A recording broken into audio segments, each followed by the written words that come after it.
Welcome to MotoGP. This is episode number 74. We're coming at you after some World Superbike racing, so we actually thought we would talk about production racing this time. We've been getting a lot of fans asking for MotoAmerica, for World Superbike, because we always skip them when they've come around, and the MotoAmerica season is over already, so we're going to do it. We're finally going to do it. On the phone, first up is Everett. Boom. Who does number 2 work for? Yep. And I'm drinking, and tonight I am drinking. I've had to switch. I've ran out of Macallan because fucking Kev hasn't shipped me the contraband that has been supplied to us by our from Panigale John. My man. It was quite awesome, actually. Yeah. And thank you when I get it. Double thank you. So tonight I've got High West, and it's quite delicious. Right. I'm currently on Scotch. Go ahead. Oh, I'm currently on Scotch, Glenlivet, and what is this? Golden Road Wolf Mother Triple IPA, which is quite solid. I should not be triple fisting, but it happens. Yeah, right? I should not be double fisting. Title of Rob's sex tape.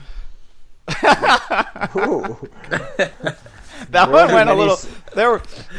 Before we started recording this episode, there were many titles of Rob's sex tape, and I may edit them into this. I'm not entirely sure at the moment. But as you've already heard, Kev is here as well. Yes, I am here. I also want to point out that Everett got a sweet $100 bottle of scotch from our man John, and Rob got a $10 gift certificate to Target. Wait. I didn't know this, which means you haven't sent me the Target gift card, Nope. So you've stolen the Target gift card? It is ganked, dog. Oh yeah, we're giving that shit away next week. I stole that seat like fucking Valentino stealing his back from fucking Vandermark.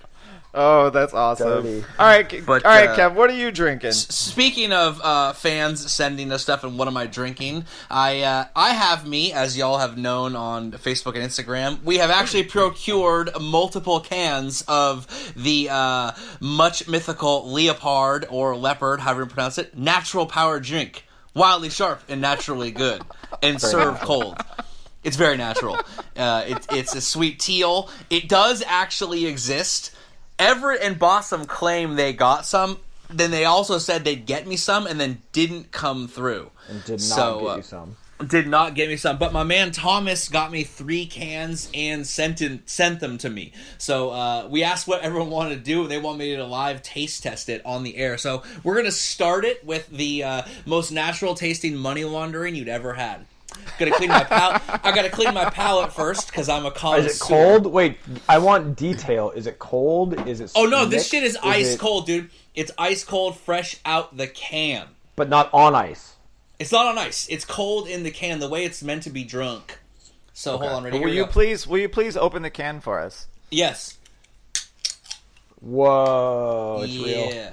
It's real. No, it really exists.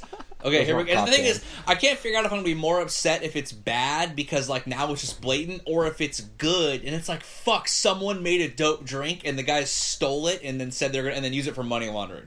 Okay, I'm trying it. Everett claims it's good, but I'm not so sure it's good. Okay, here we go. Those motherfuckers. It's, strangely good. It's actually good. It's really good, right? It's No, like you don't expect it to be good, and then it's pretty good. It's got lime, ginger, pear, maca, cardamom. I don't even know what that is. I don't know what that is either. Okay, so that was drink number 1. Let me go again. I think it's cucumber pear or something. It's weird. It's quite good. It's Would probably drink. Really good with vodka. That's fucking annoying. That's so fucking annoying that it's good. It's the weirdest thing. And it's the weirdest thing also that you've waited so long and heard so much about it, and then you finally get it, and there's this anticipation and build up. He's heard nothing about it. It's money laundering. There's been nothing said about the actual product. You can get it in Luxembourg. We've been watching it for years. You can get it in Luxembourg. That is the only place? That's isn't that country the size of New Jersey or something? I believe it's just an autonomous region. It's also clear. It's clear in color. Region. It doesn't really have any, and it's got a slight yellow tinge. It does kind of look like Red Bull, diluted Red Bull, sort of But yeah, no, it's legitimately good, and now I'm fucking annoyed. Because it's clearly still a money laundering scheme, but someone's like awesome drink, like some like scientist designed this. He's like, no, we're gonna revolutionize the energy drink company, and then like 3 Luxembourg mafiosos were like, nah, bro. And did you see on Instagram Josh55 said it's called a Danny Kent when you put it with vodka? Yes, exactly. It's called the Danny Kent. Nice. If I had vodka, I would have a Danny Kent right now. I know that it's a natural, refreshing drink with vitamins added. Yeah, now you need to pony up and mix that shit with some fucking Belvedere or Kettle One. 16% pear. I gotta drink this shit quick too, because this is like this is an old batch, bro. This shit was made in 2016. Production date February 2016. Yeah, dude, it's an energy drink. They're good till after the nuclear holocaust. Yeah, no, like cockroaches will be feeding on it. It's only good till March of next year. Bullshit. Oh, fuck it! God damn it! Yeah, exactly. Because that's like when they're gonna do something else. You know what I mean? That's because it's all natural ingredients and fresh, right? Oh yeah, it's so fucking fresh. No, absolutely certain. I'm absolutely certain it's fresh, and it's not, used to move money around Europe, quietly. It's definitely legit and on the up and up, and everyone associated with this company is totally legal and doing all correct things. Hey, they sponsor a professional cycling team, and those guys are the most legit sport athletes on the planet. There is no cheating going on whatsoever in professional cycling. None. What's that, Rob? I couldn't hear you over the crispness of the carbonation. How clean and clear this thing is. Yeah. Oh man, I think so natural. I think we forgot something in the beginning of the episode. You're getting these amazing Leopard energy drinks, but we gotta thank Riders Law a little bit here too. For what? Where's my Zuma? I got 2 Leopards right here. I'm just kidding aside. I thank you all the time. You are super close. You are super close to getting that Zuma. We just need maybe 3 or 4 more fans to call them in with a legit lawsuit and tell them that BrotoGP sent you. It's just like a chick in the friend zone. You can't keep saying I'm super close and you just wish, you wish you knew a guy like me you could date like I'm a guy like me. You can't keep saying I'm super close. You just need some more time. You've been saying that shit for 6 months. The Zuma ain't real. You know what's real? My man Thomas's Leopard energy drinks. I will admit that the energy drinks are more real than the Zuma at the moment. Correct. But I mean, but you thought for years that the Leopard energy drink was completely fake and that it was never going to happen, and now 2 or 3 years later, you've got one in your hands. You know what? I'm not saying that it's fake. I got an idea. Go ahead. I got an idea. I think we should do a GoFundMe for your Zuma. Nice. Wow. Patreon that shit. Patreon. Something like that. No, because man, I don't want to ask for money. I like giving shit away. That's what we're that's true. Giving but some people away. want to give back as well, Kev. Just let it happen. Damn, the spirit of giving. Is this a Christmas episode? It could be a Christmas episode, pre-Christmas episode. I have a feeling if you asked enough fans, they would pool together to buy you the shittiest, cheapest Zuma they could ever find. Right. I'd give you $100 for a Zuma. Let me get $100. I'll start it off with $100. Nice. Zuma fund. Zuma Apparently, I was told today that I should use both this podcast and my motorcycle racing for marketing for my software company. So maybe we could just really plaster the Zuma in stickers and then just write that shit off. Correct. Because we're already talking about money laundering. Yeah, exactly. Despite what some people say on the Instagram, Rob does not just press record. Okay. So, real talk though. Hold on. Do we need to finish? Do we need to finish the Riders Law sponsorship plug? Yeah, that is true. That is true. Of course, Riders Law, they're your California motorcycle accident injury lawyers. I need to come up with a new phrase, but it'll happen eventually. These guys are really sick. They've told me some amazing stories about people they've really helped out, some injured riders that have had crazy medical bills that they've been able to kind of get together financially, get them whole financially such that they can continue on with their lives. So guys, if you ever need any help legally with your insurance, with another driver, with someone that caused you some pain, please give Riders Law a call. That's Riders Law with a Z at riderslaw.com. Cy and lawyer Rob will take care of you for sure. These guys are great lawyers, and apparently they're also really fun to hang out with. Like, I've heard reviews from people that have gotten hurt and are going to court saying, hey, like, going to court sucks, but you guys actually make it fun, not fun, but you make it palatable to actually have an experience and go through that. So if you guys ever need any help, please give Riders Law a call. You will help us out, you'll help them out, and you will definitely help yourself out. Do that.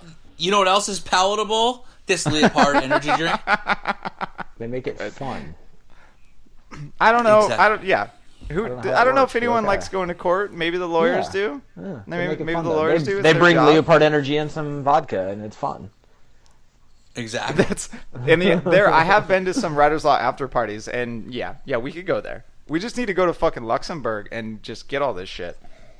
Just have a Leopard energy like Riders Law extravaganza. There'd just be wads of cash just flying across the room. That's Damn, Conor McGregor style, just throwing money left now and you're right. onto something. Yeah, exactly. I like where that this Interpol, is going. Interpol will be like, "Who you guys? What are you doing?" You'd be like, "You'll do fucking nothing." Who the fuck is that guy? So what I was gonna say is on Craigslist right now there are two deals under $1,000. I think that's achievable. On Craigslist right now, title of Rob's sex tape. We're starting. We need to keep a running list of all the names of Rob's sex tape. Sorry, Luca. Yeah, exactly. I'm pretty sure he's not cheating on you, so. God damn it! All right, shall we get into some motorcycle racing talk? Yes. Feel free to take the lead. I'm going to finish off my refreshing. Not yet. Put vodka with that. Let me know how it goes. He doesn't have any. He only has red wine and fucking Leopard plus red wine. No, is I got vodka. You guys keep take it, Rob. I'm going to get some vodka. I'm fucking walking across the barn right now. All right. So topic number one is the World Superbike title wrap up. So we're talking about production racing. We got to start with Johnny Ray and Kawasaki because they've done something that is unprecedented. They have won the third consecutive title in World Superbike, and this has never happened before. I think Johnny Ray's vodka's been acquired. Johnny Ray's 8 wins away from someone's win record. God. I need Kevin back. Kev, grab the vodka. I'm here. I have the vodka. I'm walking past all my cats and my girlfriend. I'm back in the lair, dog. Have the cats tried the Leopard? Have the cats? Yeah, pour a little in their little cat bowl. I'd love to see if they like it. My cats are afraid of carbonated beverages. And beer. Dude, if you and saw alcohol. the amount of drinks I have on here right now, it's insane. I don't even know what's going on. Well, how many parts vodka do I mix with this? Half and half. Half and half. Okay. Man, look at that crispy. You keep going. I'm making my Danny Kent. That'd be how me and Rob roll, but not everyone roll like that. Gav, go 2-to-1 energy drink. 2-to-1 energy drink. Kev does know everything, but he doesn't. What? He only has 4 titles. Were they all consecutive? They must have been. Nope, they weren't. Johnny Ray? No. Fogarty. What are you talking about? Oh, Fogarty. No, yeah. Johnny Ray is the first person to win 3 consecutive titles in World Superbike. But the idea that I must contest is his dominance of the sport is actually slowly killing Superbike racing. I don't think anyone's contesting that. That shit there's no contesting that. Yeah. That's as real as this Danny Kent in my hand right now. I think the bigger issue is we used to think that Superbike had a big lull. Maybe what was it? 2008. Wait, had a big what? A big lull, like a drop in. In the quality of the series, where it was basically you could even go back to in theory the Edwards Bayless days. It was really just the 2 of them, but then it came back with the resurgence where it was 5 or 6 guys at the top, and then it went back down to 1 or 2, and then. Oh yeah, there was a time where there was boring. so many manufacturers winning races. BMW, Aprilia, Ducati, were all in it. Ben Spies won the title on the Yamaha. There was 7 years ago. I really think there was there was a great time period there where World Superbike was pretty legit, especially compared to kind of like, MotoGP, the 800cc era, which was a little bit boring, and again, dominated not just by the same few guys, but boring races. Which is the problem we have now, is that, Ray, as good as he is, the races feel so predetermined that it's frustrating to watch. I love how Kev sits down with a drink and he just goes like, fuck yeah, I'm nailing this point.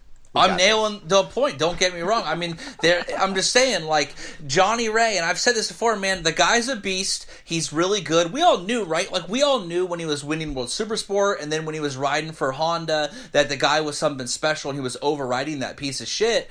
And then he goes to Kawasaki, and at the same time he goes, we see Aprilia kind of bail. We see BMW bail. We see that Ducati doesn't really have a factory team. They have kind of a pseudo-factory team. And it's just it was a perfect storm of fucking boredom. Title of Rob's sex tape. Where all of the good players left, right? While the best player went to the best bike. It's kind of it's not really Carl Fogarty-ish. It's like Mick Doohan-ish. It's like what Burgess said. Mick Doohan was beating up on fucking washed out 250 riders, and it feels like Johnny Ray's beating up on washed out British Superbike riders. Yeah, exactly. Yeah, the heyday was 2009, 2010, and then you could argue it was maybe even 11 and 12, and then it basically was over with because all the talent had left Superbike and gone to GP. After right, Biaggi, as had Biaggi manufacturers. Left. Yeah, and Biaggi left, and then when Aprilia bounced and BMW bounced, it was over.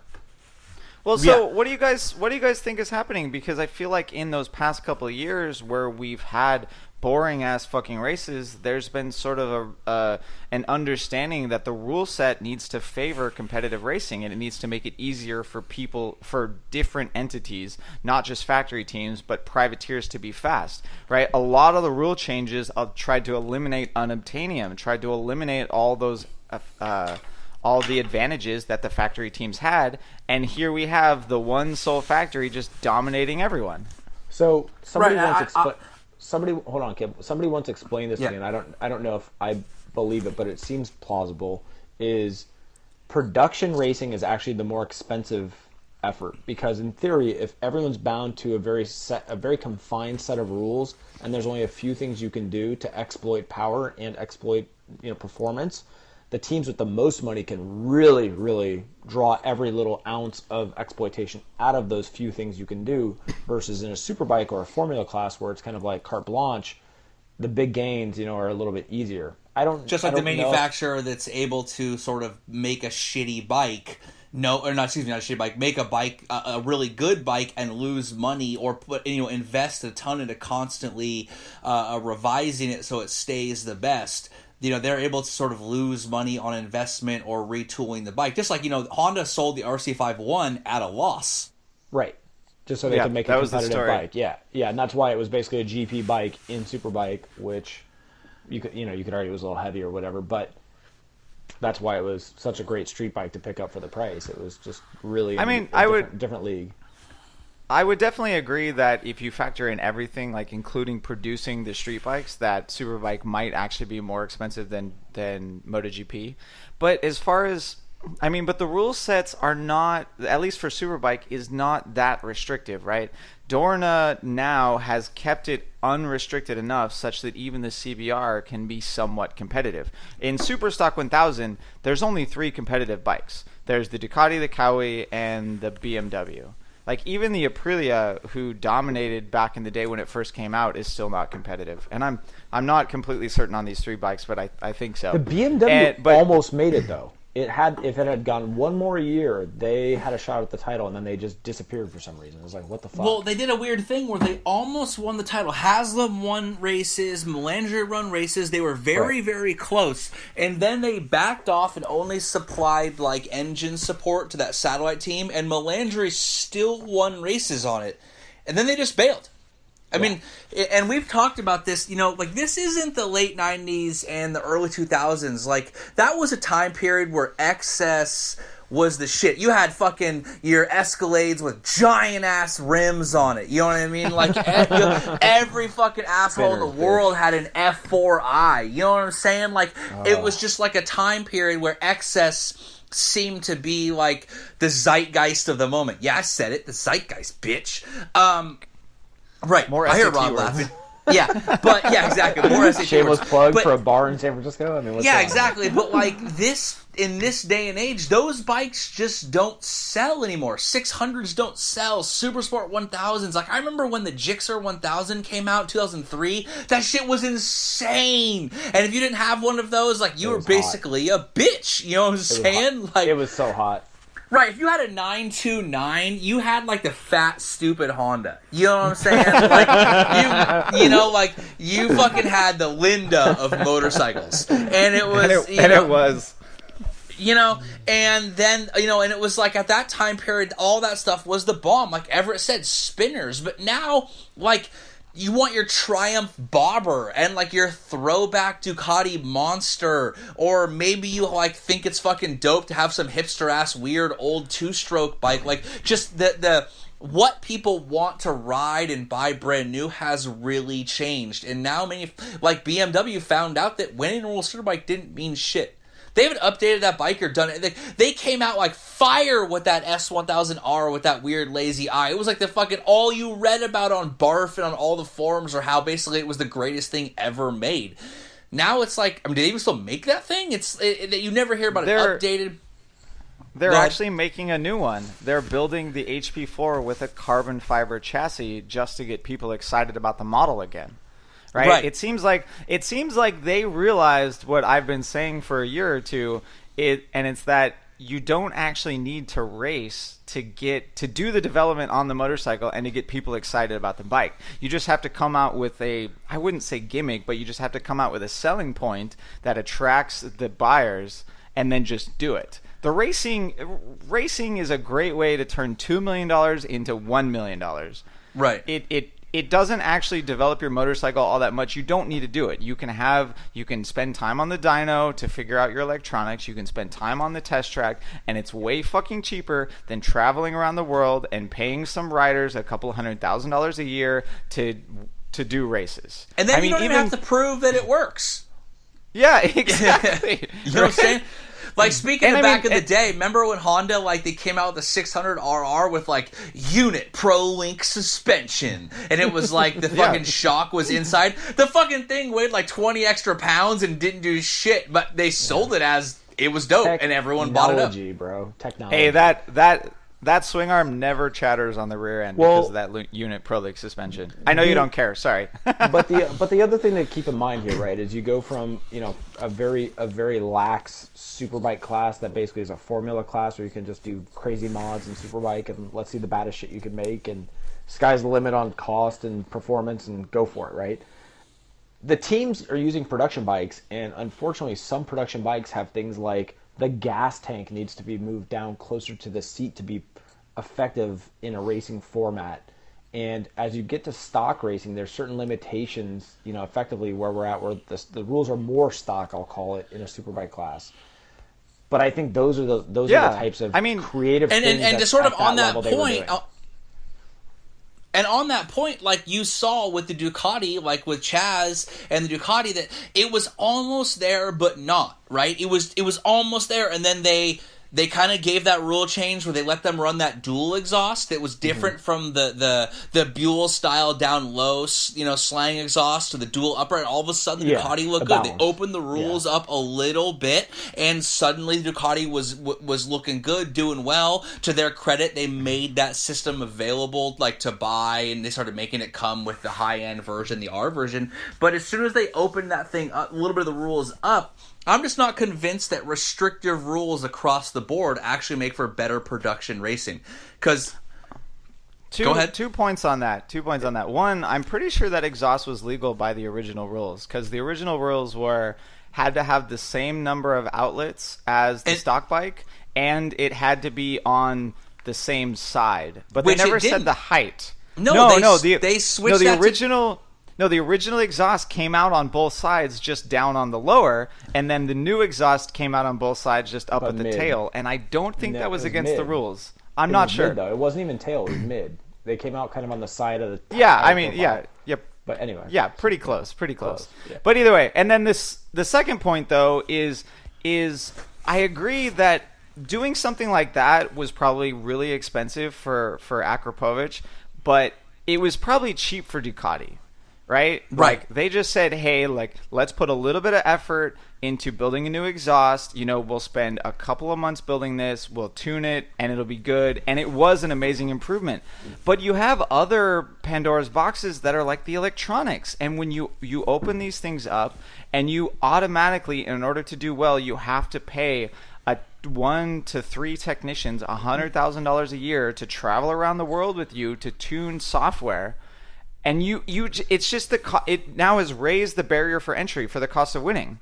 This is my point, though, is if you take a bike that's kind of dog shit, let's say the Honda, right? In World Superbike, the Honda just has never fucking been there because they haven't developed it from the factory, from the production floor. Right. Then these guys get it. Right, it's not made for racing. It's never going to be a race bike. That bike sucks balls. And they need rules that allow them to do what they need to, but the rules the way they are today are fairly confined. So they're like, we can't move shit around. We can't move the tank back. We can't do this. We can't do that. So they can never make that platform work at that level for that type of racing. But I think the Honda on the surface is a good example for that. But what's really happening? Well, one, Honda actually kind of worked with Dorna and worked with the FIM for the rule changes, and they kind of followed it, right? The new rules were coming out saying that you had to run the stock throttle bodies and you couldn't bolt on fly-by-wire. Honda came out with a fly-by-wire CBR. Like, that was the number one rule change. The thing that's going on right now, in my opinion, I don't have very much to back this up, is that Tenkate is shooting themselves in the foot with the electronics that they're running. I know for a fact they're running Cosworth electronics, and... But keep that in mind, right? They're probably doing it because they're funding them partially or something. I mean, they've got to have a reason. They're not doing it for fun. That's what they've been using. They started using that when they had to bolt an aftermarket fly-by-wire system onto the old CBR, and they've kept going with it because they have experience with it. I mean, there's only when you're in a smaller organization like Tenkate and you don't have 50 guys back at the factory to work on this stuff, you have to pick and choose what you work on in the off season. So they said, let's not move to Magneti Marelli. Let's use the Cosworth system that we already know, and let's adapt it to the old bike. The new bike. It obviously isn't working. Nikki and Brattle both reported throughout the entire season that they were having trouble with engine braking, trouble on corner exit. The electronics were inconsistent. The bike didn't perform the same every single lap. That's a killer for confidence. So it's like, it's on one side we have the manufacturer not really holding it down and not giving them the support to make this bike fast, and then the other side we have the privateer team, because Tenkate is far and away a privateer team right now, making what we would say poor decisions in hindsight because they're constrained by their budget and their time. Hell, if Honda Europe and Honda USA gave them twice the budget, they'd use whatever the fuck electronics they want and they would do better. But they're stuck. They have the money to work with, and they've been having a terrible year because they're stuck with these electronics. Right? I just want to point out the amount of talking Rob just did. I was waiting for it too. I was thinking about it. I was like, I think that's the longest he's ever gone. I think that's the longest he's ever gone. Title of Rob's sex tape. God damn it! Whoever's listening and taking notes, I will fucking chip in to send you a shirt. Like, whoever can put down all the titles and respond on Facebook. Right. Oh, speaking of, we'll give you away if you're listening. Hey, guys who are all responding with Rob as Kevin's wife, I'm really glad y'all listened to the end. But those stickers were basically spoken for 8 minutes after the podcast went. I mean, 2 hours and 8 minutes after it went live, they were like all spoken for. I got people like 5 days later. I'm like, dude, we got more than 8 listeners. Not a lot more than 8 listeners, but yeah. So, sorry if you didn't get who's counting? But, yeah, exactly. Kev, I still need some addresses, by the way, for sending those stickers out. So we'll take care of that. It's on them. Guys, if I fucking told Rob to get this guy's info on the thread, you gotta do something. You gotta do something. I think I have 5 addresses right now, and I need, like, I don't know, 5 more, maybe 6 more. Some random people are gonna Facebook message me and Instagram message me now, just sending me their address, like, send me a sticker. And I hope all they want is a sticker. Right. All right, let's so since I talked too long, should we talk about Ducati a little bit more? I mean, the one thing with Ducati this year is I feel like both Ducati and Davis let each other down a little bit. There were a lot of mistakes during the races that did not contribute to a good title challenge. Yeah, this weekend's a good example, right? Right. Yeah. Well, no. Yeah, this weekend was Ducati because they reported that Davis had an electronics issue, which pretty much screwed him on corner entry and corner exit. I absolutely hate that I could not find a single article about this on WorldSuperbike.com. Fuck, it's ridiculous. Or Moto Matters or GP1. Like, I had to find a press release from Ducati. I just really wanted to talk about Ducati and how the Panigale sounds like it's certainly shaping up to be the only Ducati Superbike not to win the Superbike title, the World Superbike title. I mean, Ducati's been a mainstay since day one. Ducati has supported the series. I mean, hey, after 2002, when Bayliss left, when Edwards left, they go to MotoGP. Like, Ducati stayed. In 2003, it was Regis Laconi versus James Toseland. You know what I'm saying? Like, splitting, I think, like, literally at Regis Laconi, you know what I'm saying? Like, winning every other race. In 2004, I think it was all Ducatis. Even Haga was on a Ducati. And then there was, Vermeulen on the Tenkate Honda. That was, like, they literally stayed through and won. And then even when the series was back and it wasn't just Ducatis, you had Bayliss return and win on it, Carlos Checa winning on the 1098, all the way back to the 858s and the 888s, those sweet ass bikes, they all won the title in some fashion. And the Panigale, the sort of frameless or monocue frame, whatever you want to talk about it, it's certainly shaping up to be the only one to never win the title. And for me, monocoque. Monocoque. Yeah, monocoque. Title of Rob's sex tape. In 2003, the top 10 in the championship, every single one was a Ducati except for La Villa in 5th with a Suzuki. And it was Hodgson, by the way, that won the title in 2003. Yes, it was 2004 was Toseland and Laconi. Those were the boring years because AMA was better at that point. AMA did have more pull. Yeah, and Laconi got second to Toseland in 2004 with Haga in 3rd on the Ducati. Yeah, that James was AMA's Toseland, heyday. 2-time World Superbike champion. That's what I'm saying. Then people he came forget to the US. that shit.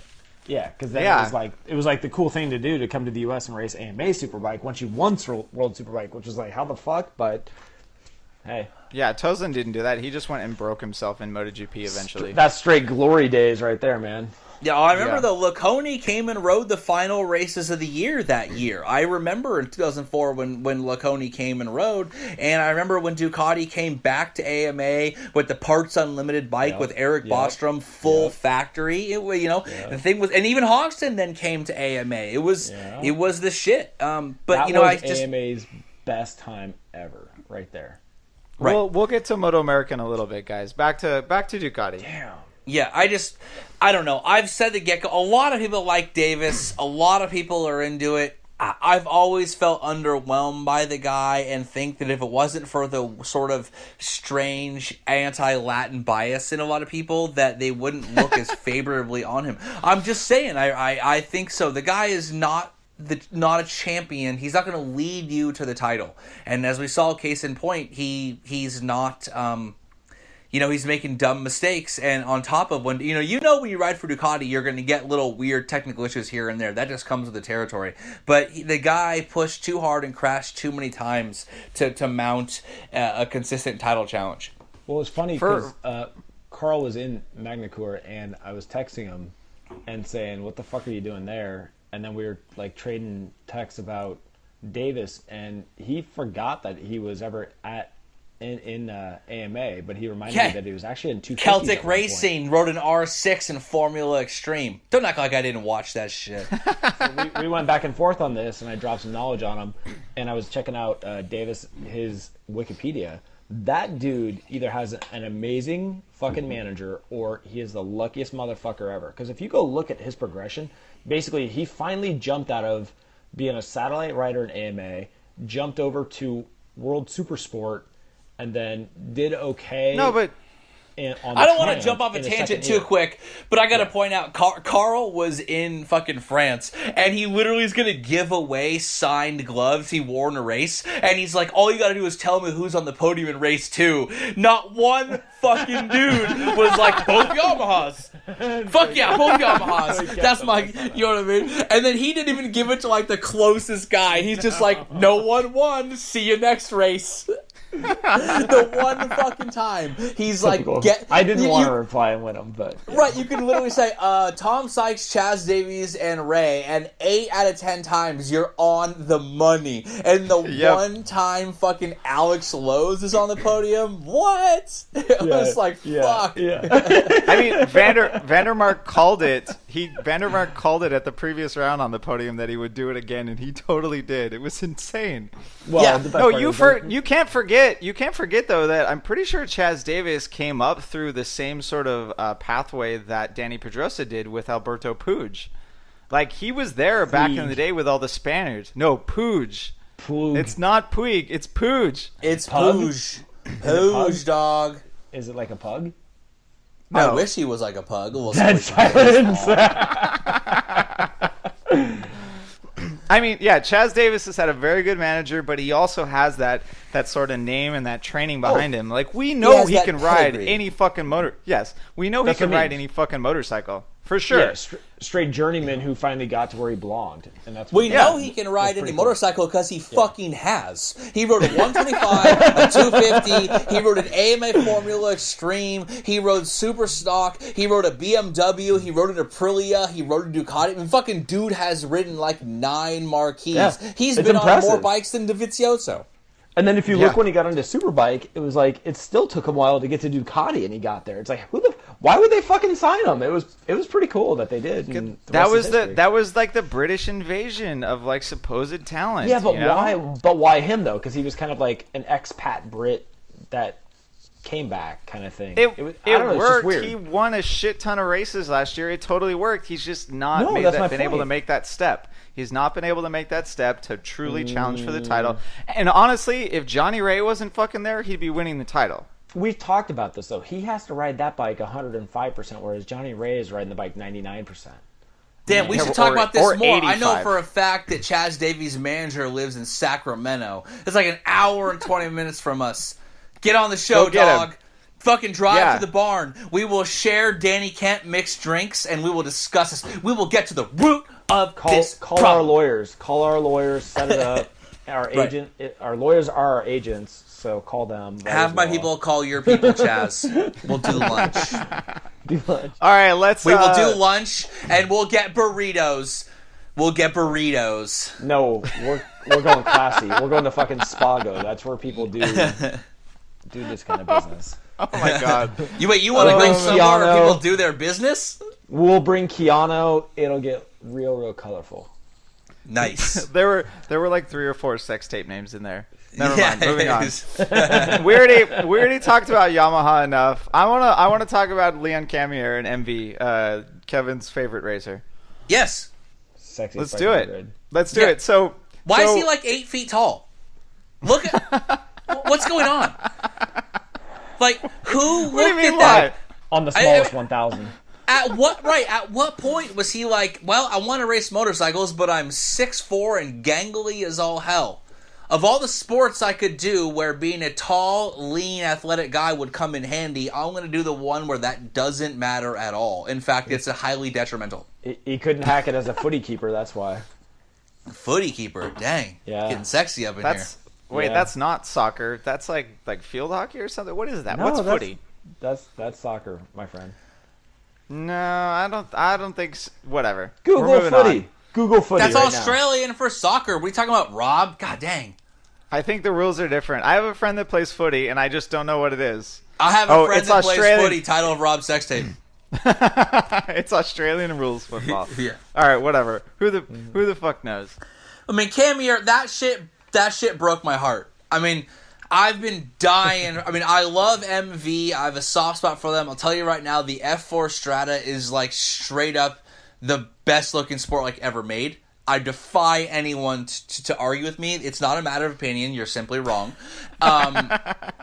And I mean, I've been following that bike since way back in the Oro days when it first came out. I've loved that bike since when it was the centerpiece of the Guggenheim's Art of the Motorcycle exhibit. That thing has been the shit since day one. I've always loved MV. That's how I do. You guys all think I'm just like a drunk asshole who likes shitty burritos, but the reality is, that's all actually true. But I know a couple things sometimes. Time out. Time out. Okay, Zach Morris. You do not like shitty burritos. You just like cheap burritos, and sometimes those are in fact the best burritos. Those are the best kinds. Right. Then they become metaphorically, though, actual shit burritos, as we've covered on previous episodes, are not balling. The shit ain't balling. Speaking of which, who's the one guy who sent us the message who was like, hey, did that public defecation reduce their public safety rating? I don't fucking know. Come on, man. Yes, come on, man. It did. Right. With confidence, it did. I didn't call the Department of Public Health, and I'm like, well, there was human excrement on the floor of this particular establishment, and I found that completely unacceptable. So I rang up the city of San Rafael and the county of Marin, and I'm like, well, geez, guys, this can't happen in a public square. Yeah. It's a level 2 violation.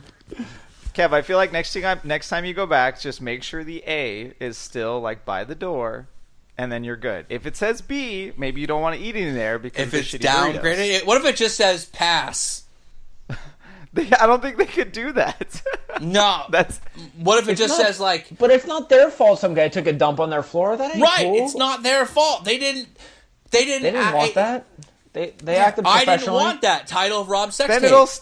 Then That's how he's just going to stop the conversation every time. Then it'll still say A. Back to fucking MV. I agree with you that I was a little heartbroken. I think it was really shitty that we were looking at someone else's battle at the time, and then they pan back and Camier is like already in the grass, just like rolling around. I just had a good idea. Yeah. Camier and Sykes should do a bike swap. Not a wife swap, a bike swap. No. Right. I mean, either way. I was really bummed when Sykes re-signed because it was like more of the same. It's like, we already know, like, there's nothing new there. There's no excitement. He's just happy to play second fiddle. Kawasaki's happy to have a guy who'll put on the podium and get an occasional win if Ray is not on it. But it's like, there's no excitement. There's no what's going to happen. There's no intrigue. There's no prestige to it. And it's like, I'd love to see Camier make a switch. Put him on that Yamaha. Get rid of fucking the other shitty Lowe's brother. Bust him back down to World Superbike. And Camier has been riding the ass off a bike and putting it in positions it has no business being. And that's what Yamaha needs. No, that's what I'm saying, though. I want him to get a real upgrade, not the Yamaha. I want him to go to Kawasaki or the other Ducati seat. That's where he should go. The problem with the other Ducati seat, he's got to ride for free. Then do it. But, And he's got to have a really hot wife. Just to show off to the cameras. I'd have to believe Camier at 6'4". Camier's a handsome motherfucker too. Good-looking British guy. He's got a jaw you could crack a walnut on. I mean that jawline is legit, son. He's had a better career being a male model. He's a handsome fellow. Goalie. He's a handsome fellow. Or a footy goalie. We can't talk shit. We can't talk shit about his World Superbike career. Like, he's doing pretty fucking good for the fact that there are only 2 factories in World Superbike, and the paid rides are very minimal. I mean, maybe MV is also factory, but it's obvious from news we've received this year, that they're going to spend money elsewhere in Moto2. If you didn't hear I about mean, it. Cam Muir proved his mettle, and it's time for him to take a step forward, and it's time for him to, someone like Yamaha has got to say, or maybe even fucking Barney Racing. I mean, I heard this brought up before. Xavi Flores is cool and all, don't get me wrong, but like he oddly likes a lot of our Instagram posts, and not like in a bot way, like I'll post a thing about him and he'll like it, or like he'll like stuff that we post on Facebook, but like, he's gotten like one podium in 2 years. It's time to put a guy who we know will override the shit out of a satellite bike, and Cam Muir, I think, stick him on that and see what you can do. Because right now, the stagnation of World Superbike is the problem. I would agree that a satellite Ducati in World Superbike is a better ride than a factory MB. Just because Cam Muir is on track for a fucking podium and it blows up. Or he has an electronics issue and he pulls off to the side. Go ahead. And if you're listening, Leon, we'd love to interview you. Yes, that is true. That is correct. Man crush over by the three of us. Yes. All right, I'm moving on to the next topic, sort of. So, I mean, we've kind of already branched into this, but the problem with World Superbike right now is the stagnation. So, what do they need to change to actually get you to watch the races again? I mean, I watched them. I have no idea if you two watched them. It needs no more comment. I played the four-way battles. Bing, bing, it's that bing. simple. I played the fifth. So you need like back when Haslam and Biaggi and a few other riders were going at all the race wins, and we had 6 bikes that could challenge for a win each time. Look, That's what you want. Yeah. Well, here's minimum, my thing. Like right now, Go ahead. Real quick. At minimum, you need 3 factories in the mix for the win every weekend. Beyond that, Why do they have to be factories? Why can't they be privateer okay, teams? I'm sorry. It needs to be 3 different manufacturers. So yeah, take that away. I'm sorry. I shouldn't have said factories. But so three teams, 6 bikes. 3 teams, 6 bikes. Ideally, all 6 of them. But yes, 3 different bikes to get the different fan bases aligned with watching. I totally agree with you there. It's got to be 3 minimum, and 4 would be better, and 5 would be amazing and probably never going to happen. And even then, and to sort of my slight deviation from that, it needs to not be predetermined. We just know Ray's going to win. He just wrapped up the title with how many races left? It's retarded. Was that the biggest margin ever? 3 years 5? straight. That's the question. I don't think so. But either way, 5 races to go. Even when it came down to when it was just Bayless and Edwards winning every race, you didn't know who was going to win. Shit went down to the wire in one of the craziest, most exciting seasons ever, and it was a 2-horse race. In my opinion, World Superbike's biggest problem is we know what's going to happen. The Kawasaki's are going to be the best. Chaz is going to do pretty good, but like we wish he'd do a little better. Melandri's going to bring it home at a respectable spot to continue to keep his ride. The Yamahas will underperform. Cam Muir will override the MV, and then the SMR team will suck fucking balls. Like we all know exactly what's going to happen. For me, if you want me to watch every race next year, well, you got to get me to watch the initial races. And right now, do I really care? I don't know. Does Cam Muir on the Yamaha make me think about watching? Yeah. Does like a high profile ride on another Ducati make me watch? Okay, now I'm looking to see what's going to happen. Right now, it's too predetermined. That's the problem. a lot of people thought that Melandri on the Ducati was a high profile ride. Because we totally thought that he was going to bring his GP experience and his World Superbike experience. We got a little honeypotted there. Damn. We got bamboozled. Yeah, I mean you're spot on. The problem with him, who else might come in the series is the question. Well, right? I don't necessarily think Melandri can't win or beat Sykes. I mean, he did win a race this year. He's got a lot of podiums, but the problem is it's a catch-22. They snagged Melandri because he basically offered to ride for free, and through his sponsors gets paid. But once you offer to ride for free, if there's no profit motive or performance incentive, podiums are nice. Fuck it. On the podium. Why push the extra 5%? Bring it home, get your sponsor check, and do your thing.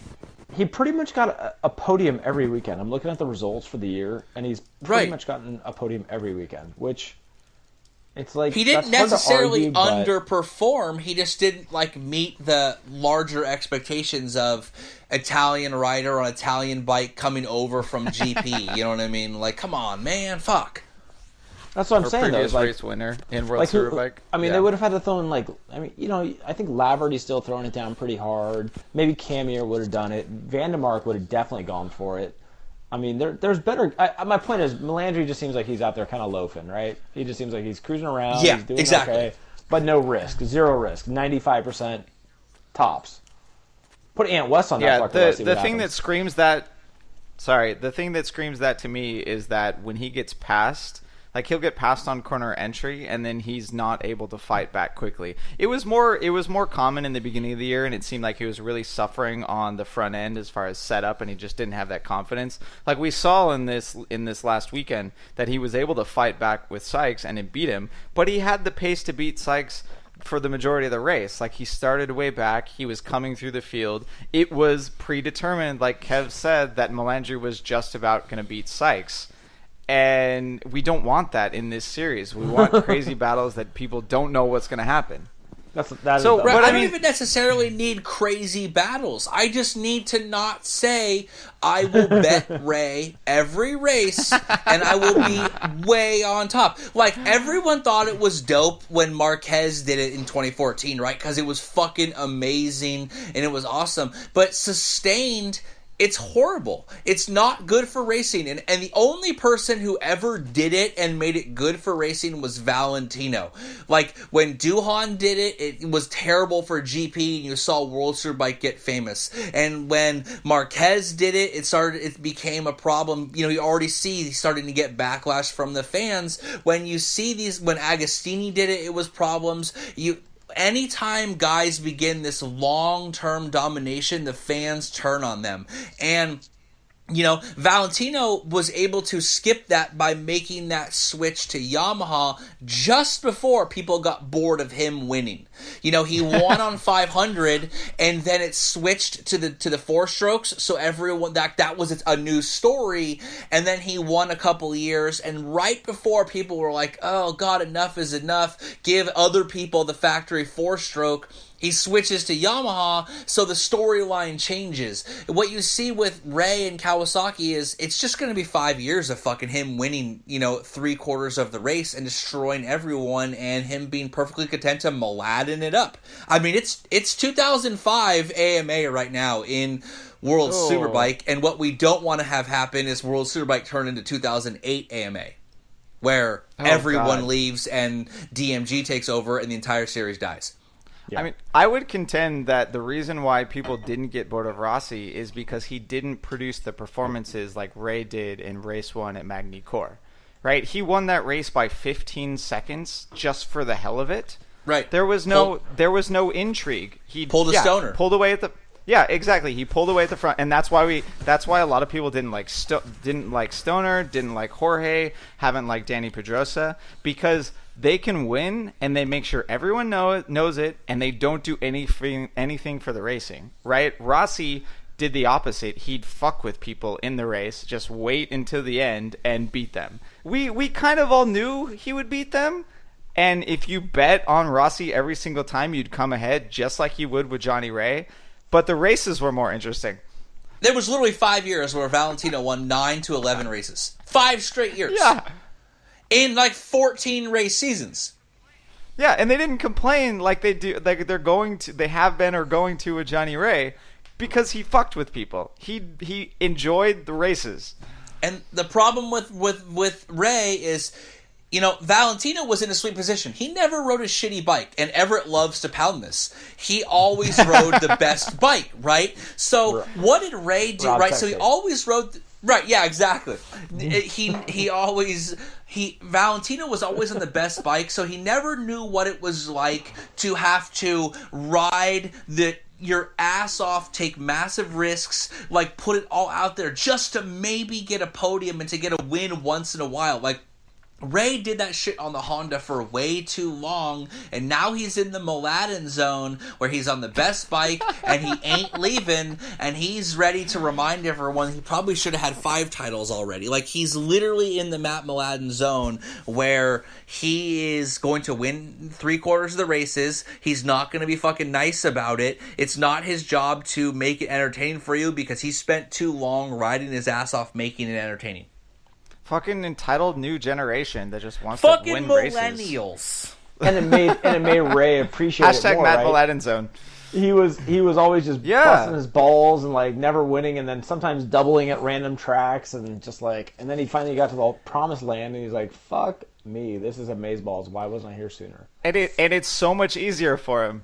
He's got his hot wife. He's got a couple of kids. It's like he races internationally, but not under the pressures of GP. Like, all these rumors about him swapping with Iannone and stuff, that ain't ever gonna happen because Ray is not about to go back to go in table scraps to finally get a win. He's gonna destroy everyone and revel while he does it. Do you think he just laughs with his wife and he's like, "This is not even fair. Like, I'm on the best bike in a series with a bunch of losers, and I'm just way better than they are on the best bike on top of it. It's just too easy. This is great. I love it. Never leaving." I wanna talk about a bunch of losers, but before we do that, we gotta talk about what World Superbike and Dorna specifically might actually do about the Ray domination. So the one talking point that we haven't really heard other than reverse concrete, the grid. you brought it up. That worked real well. Hey, in the second race, he almost broke his foot when he ran into Laverty. Like, that changed the results. No, we're not going to talk about that because we all know we hate it. No, the number one change that hopefully will happen for next year is we are finally going to get a spec ECU for World Superbike, and we will essentially neuter the Kawasaki and the Ducati and make it a more level playing field. Title of Rob Sex Tape. That was the worst one so far. That was the worst one so far. That's the king tape. That's the king God tape. damn it. That's for the freaks out there. Piece of shit. This is worse than hashtag shitty burrito from last exactly. episode. Burrito? Hashtag shitty burrito. No, all right. Talk about the spec ECU so I don't have to, because I can spend 10 minutes on this shit. We did talk about the spec ECU. This is the most boring part. No, it's not. It's the most exciting part because this is what's going to save World Superbike. Okay, here's the deal. Like, everyone talks shit about spec ECU, whatever. Look, it worked in fucking GP, okay? Bring in this, like, Dorna has made I get really sick of when everyone acts like Dorna's sabotaging World Superbike or Dorna's sabotaging MotoAmerica. Like, Dorna didn't buy something to sabotage it. That's not really how it works. They didn't buy it at all, by the way. They didn't buy it at all. Continue. Whatever fucking CNN fake news. You don't know. You don't know. We could look it up. Bridgepoint bought Dorna and Infront and then said, "Hey, Infront, you suck. Dorna, manage that shit now and fix it." Yes. My point being is that Dorna, for all they're hated on occasionally, has made a consistent series of correct moves to make GP better. We had a very similar problem with GP in those era, the 800cc we talked about, where the racing was not very good, manufacturer participation was low bikes on the grid, and satellite bikes having no chance to even compete. And through, a strong series of decisions, Dorna reigned back in the series, and it's better for it. No one can argue that the last 2 seasons haven't been fucking amazing. And they're starting to implement the same rule set that, or some of the same decisions that they did in GP, the spec ECU, to get these things all, closer together. And I think that while Everett and I talked about how you got to relax some of the rules, other parts of the rules you have to tighten up, because like Rob has said a million times, there's like 8 dudes that know how to tune these bikes. Why that is, I have which no is kind of idea. sad. Yeah, which is kind of sad when you think about it. Why is that? But it's the reality, and what we need to do is make these things not so difficult, rein them in with spec ECUs, because it makes the racing better. We have proof of concept in GP. It's not a secret, and it's not a gamble. We know that it works. So they are, trying to introduce a spec ECU to take a little bit of power away from the high-end manufacturers and give a little more power to either the smaller ones or the privateer teams that simply don't have the resources to develop this kind of software engineering. I mean, unless you want to hire Rob to be your software guy, which, you Shameless plug. Shameless plug for Rob. That'd be awesome. Actually, yeah, let's do it. Yeah. No, I mean, one of the main reasons why there are only 8 guys is because it's the same reason why there are only 8 fucking writers. This shit's hard. Like, we're not talking about filling in tables of data. The factories can still write their own software and make either the tables irrelevant or just make brand new tables. Right? Johnny Ray's ECU can still have absolutely custom software. The same thing is happening in MotoAmerica to some respects as well. Like, there is still unobtainium in production racing, and it's with the ECUs. It's with custom software. GP has tried really hard to get rid of it, and they did. They finally went spec they went spec hardware first to give the factories a little bit of chance to kind of make their way to the new stuff. Then they went spec software, and now everyone is on the same exact shit. There are still only 50 guys on the planet that can program the tables correctly, but it's a whole lot better than the 8 people that can write the software for all of it. And who knows how many Magneti Morelli are hiring these days to actually write the software for the spec ECUs. So it might be bad.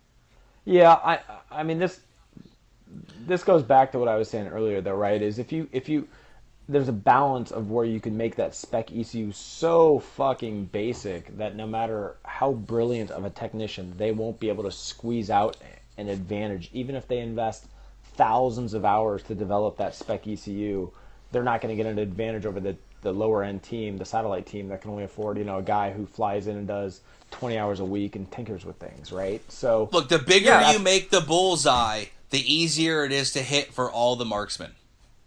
Exactly, right? and that's what the spec ECU does. Right. Damn, that was a legit ass analogy. That was deep. That was deep as fuck. Deep as fuck. Deep as fuck was never the title of Rob's sex tape.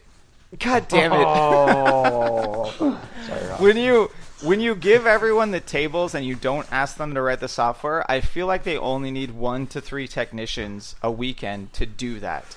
When you ask them to actually write the damn software, you need a factory of 20 guys to figure this out to be competitive with Kawasaki or with previous MotoGP teams. And that's why we've seen the resurgence in GP. You said we have a proof of concept in GP. We also have a slight proof of concept in British Superbike because they've been running a spec ECU for longer than GP. It is a bit different because they don't allow traction control and wheelie control. They finally allowed auto blipper downshifts for this past season. It's a bit different because they actually neuter the bikes more than they are in the stock version, which is odd. But it's still a spec ECU, and they still have amazing competition. It's the same for everyone at the most expensive point in the championship, in the barriers for entry, right? Everyone can fucking build an engine these days. Programming an ECU, not so much. Right, yeah. And for me, it's like, and British Superbike again. It's not necessarily the best analogy because the weirdness of their tracks. That too.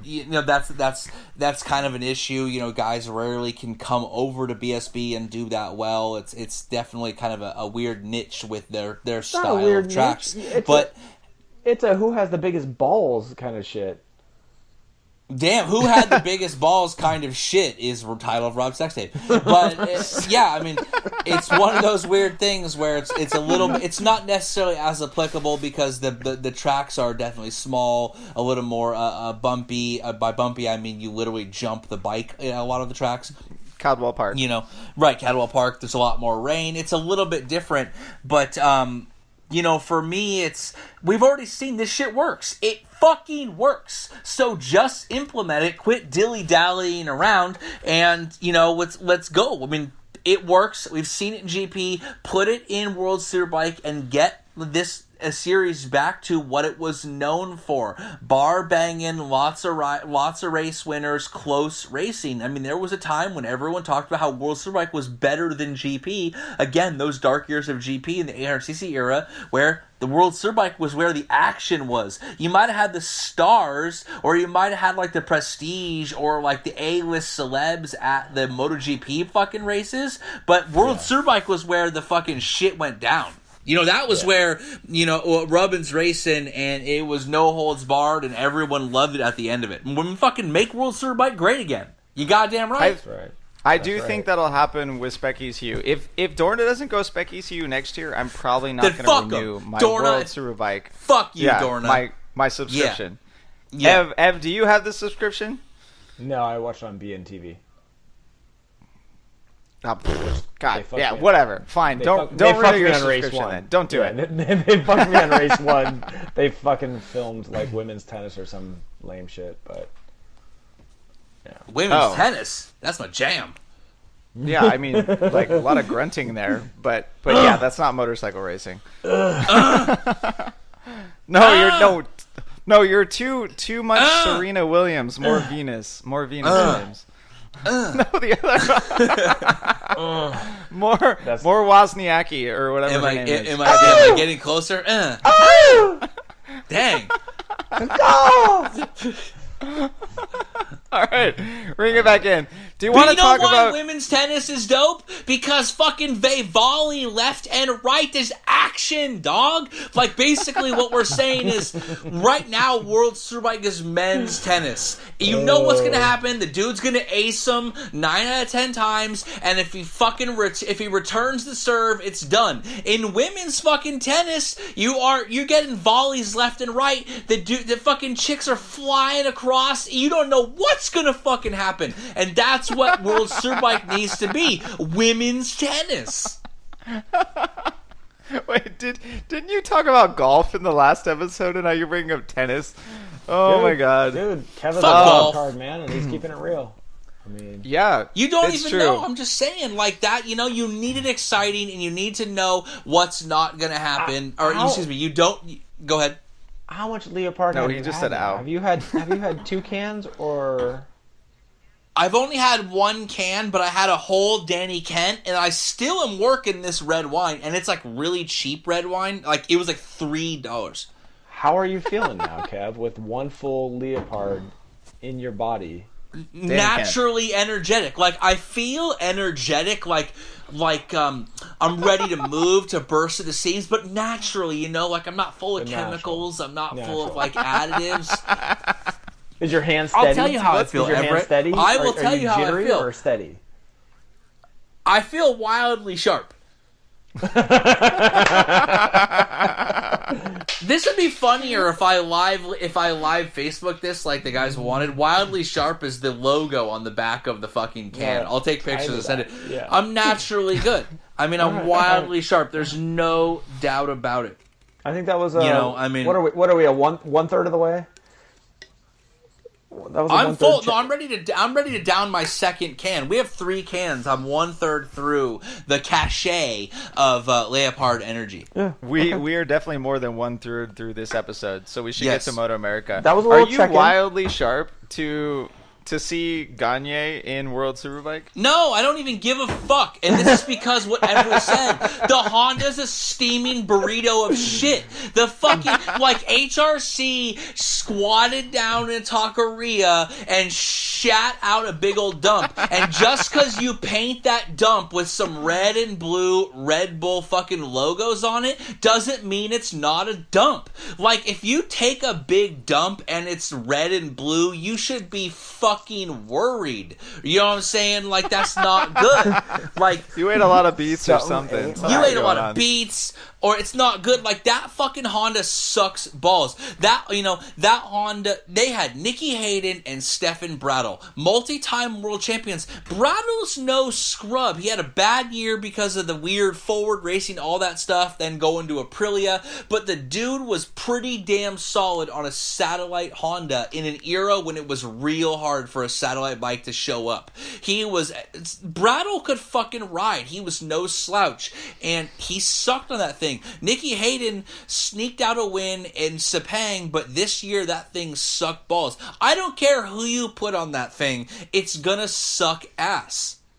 And, I mean, aside from being the title of Rob's sex tape, it's gonna suck ass. It doesn't matter who you put on it because the bike sucks. I thought you were gonna say he sucked on that thing as the title. Yes. But that's close enough.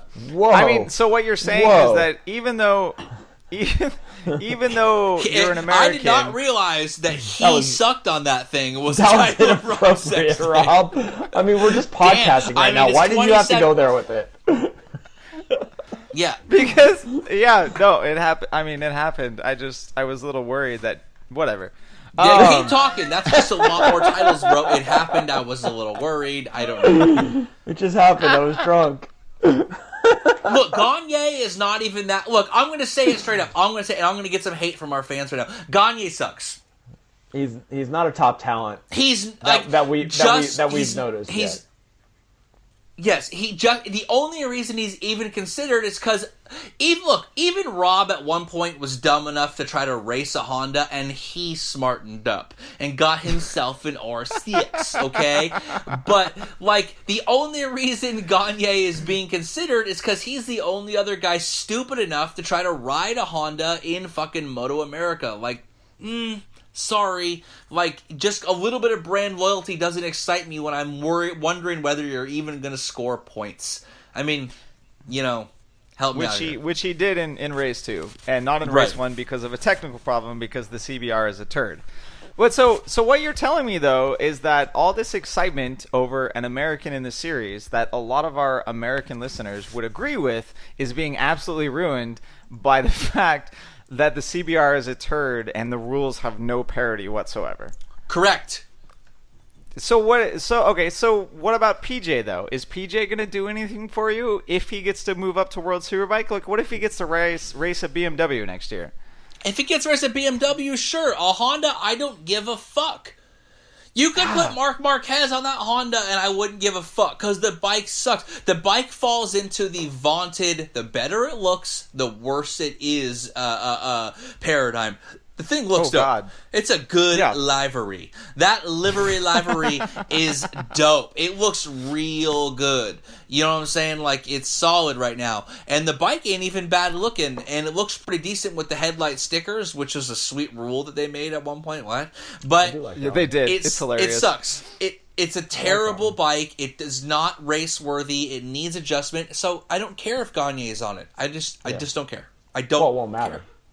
Whether we did care, he still wouldn't do anything on it. So no one cares. Ev, do you think that would increase World Superbike viewership in America if we had an American in the championship? So this is replace Nicky Hayden? This is the problem. It's got to be a brand name that we recognize.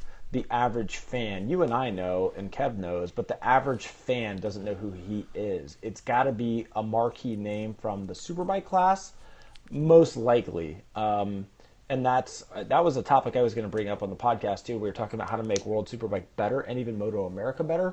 The whole thing is about marketing and brand name and brand recognition, and he has none. No offense to the guy, he just doesn't have. Well, so who is it then? I mean, it can't be Tony because he's Spanish. Roger, Cam. Yeah, it would absolutely be a Hayden. I mean, first and foremost, it would be associated with Nicky. You could piggyback on that train. It could even be.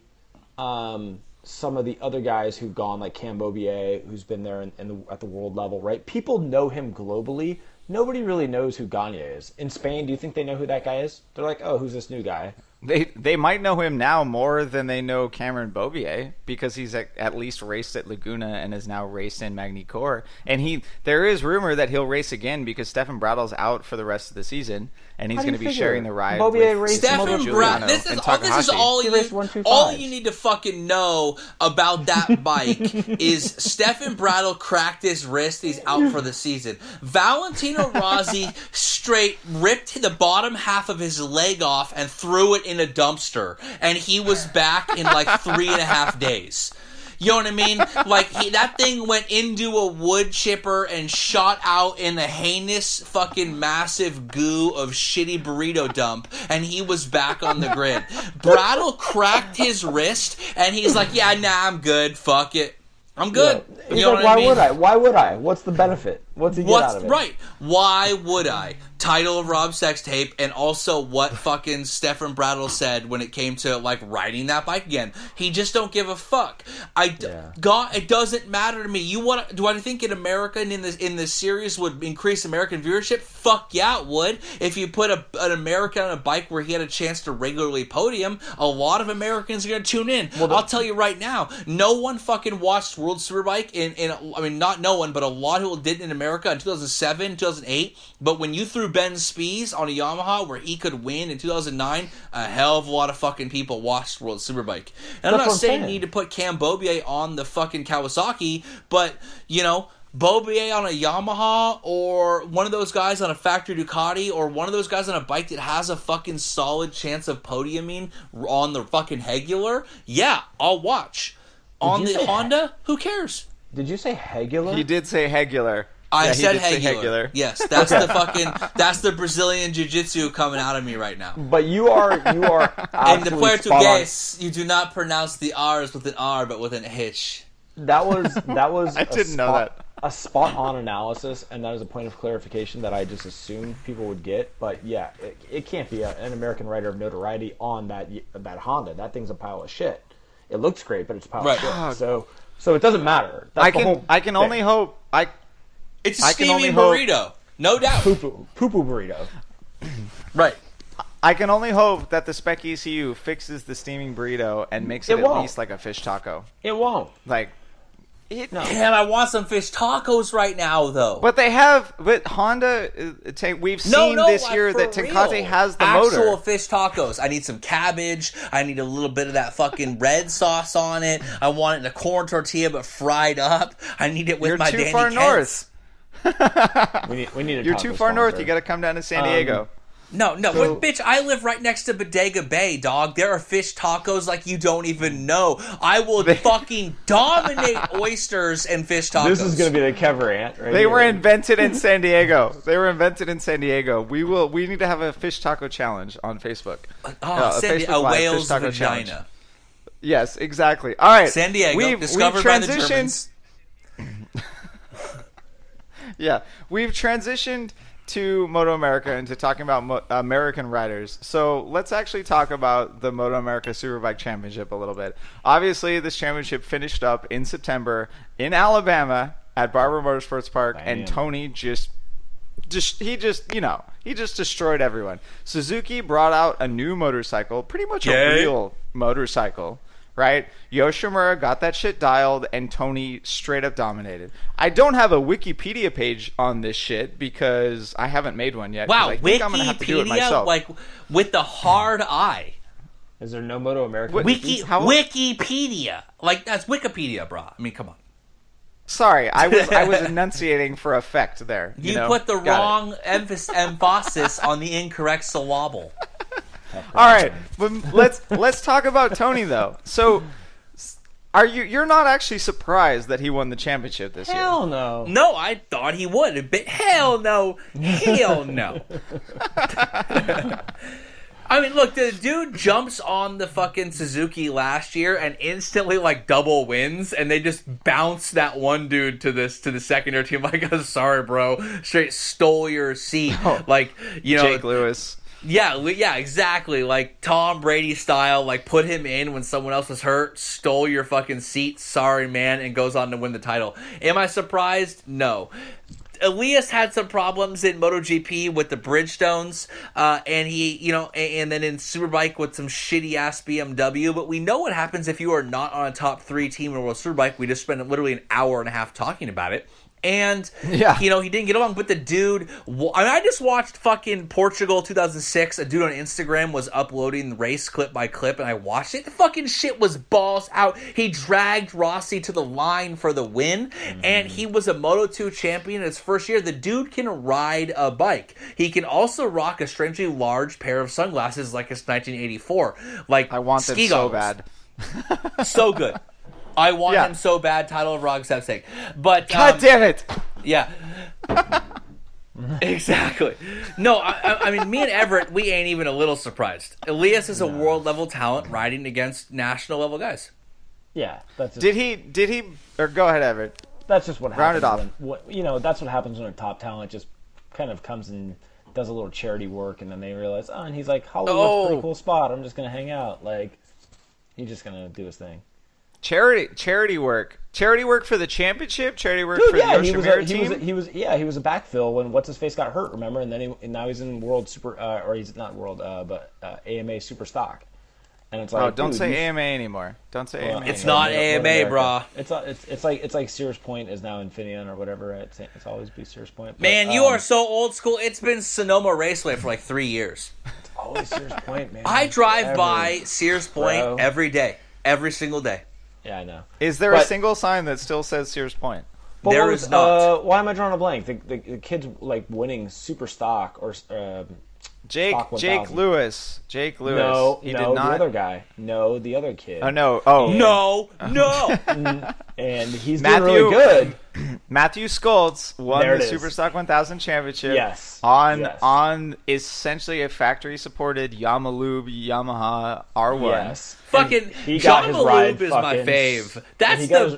That's Rob's sex tape. He got his ride stolen, straight up stolen, dude. He got jacked. He got hijacked. Wait, hey man, Skoltz? what have you done for me? No, you've got your facts mixed up. Go back to what Kev. We're talking about Tony Elias right now. I'm just saying, like, am I surprised he won? No. We did a whole podcast about how Tony Elias was basically the American dream, and I fucking loved it. And from what Rob told me when he told Tony Elias about it, Tony loved it too. That Tony Elias... He gave me the Spanish grin. He totally did. I want to hear that story. I showed him... No, I literally showed Tony the title of the episode, and he, like, said thank you. And fucking gave me the thumbs up. And everyone was a little drunk. Amigo. Did he say he's never leaving? Is he staying for good?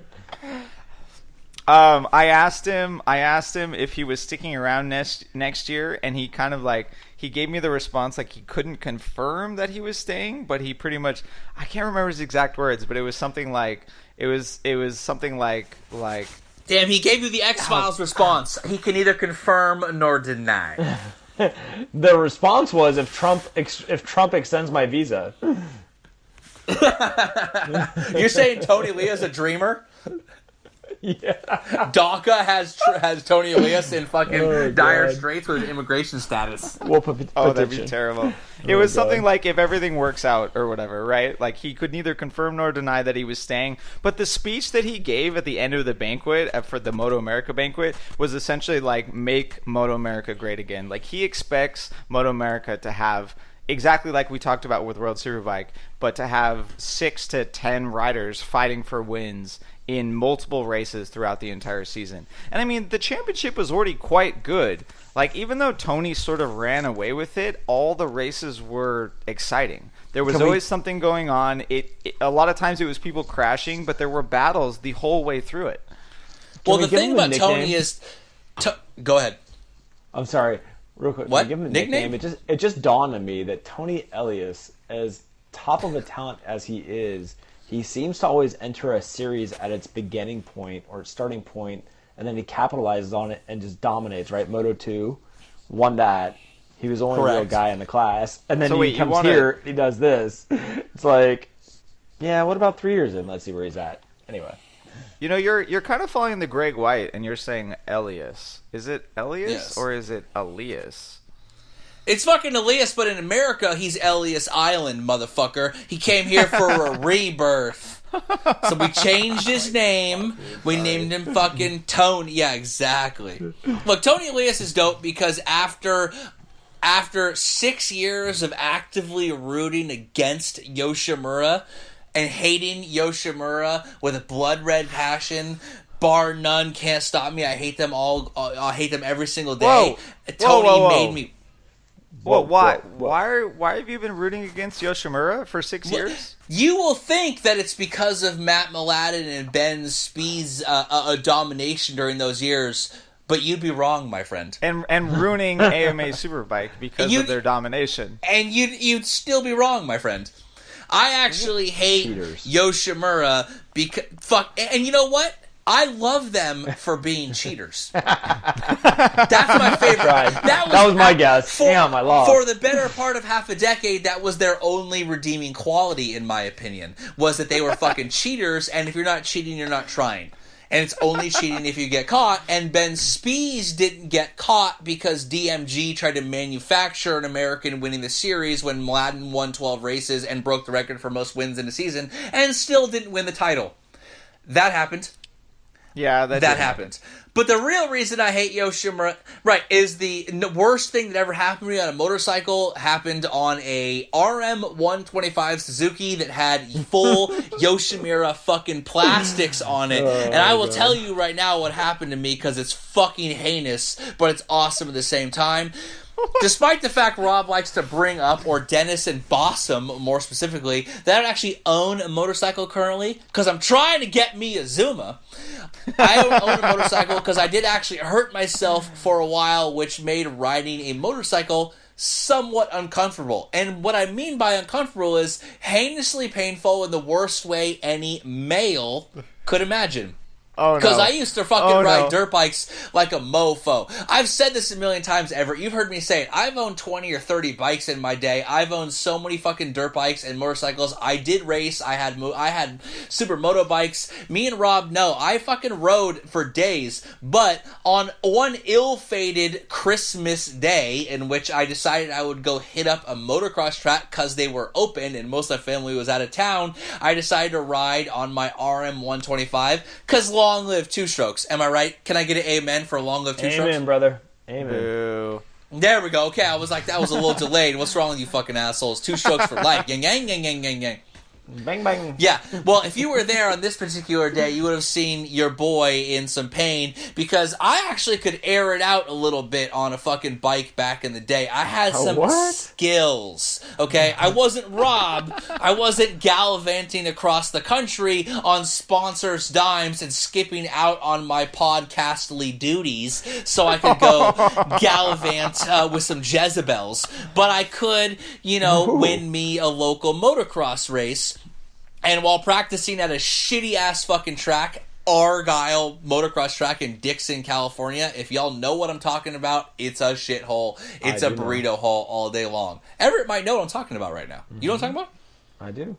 No, okay. Where the fuck is Dixon, California? Yeah, it's basically between Davis and an armpit. But, yes, Davis, dog. But I actually was riding my bike, fucking airing it out, only one or two of us on the track, and on the way up to hitting a fucking triple, because, I could hit a triple. I could. Don't get me wrong. I'll Bubba Scrub all day long. Wait, we talking like a little bitch triple or like a big Oh no, it was a little bitch triple. Okay, I wasn't Ricky Carmichaeling it or like that, but it was a legit triple. You had to hit it right. You know what I'm saying? Like if you came up short, it was going to be bad news. The reason I know that if you came up short, it was going to be bad news. Yes. Came up short and it was bad news. Unfortunately, title of my sex tape this particular day. I hit a false neutral, came up short, and had the choice in which I could bail and go feet first into the backside of the fucking landing and break both ankles, I could try to absorb the landing with the long travel and all that while holding onto the bike.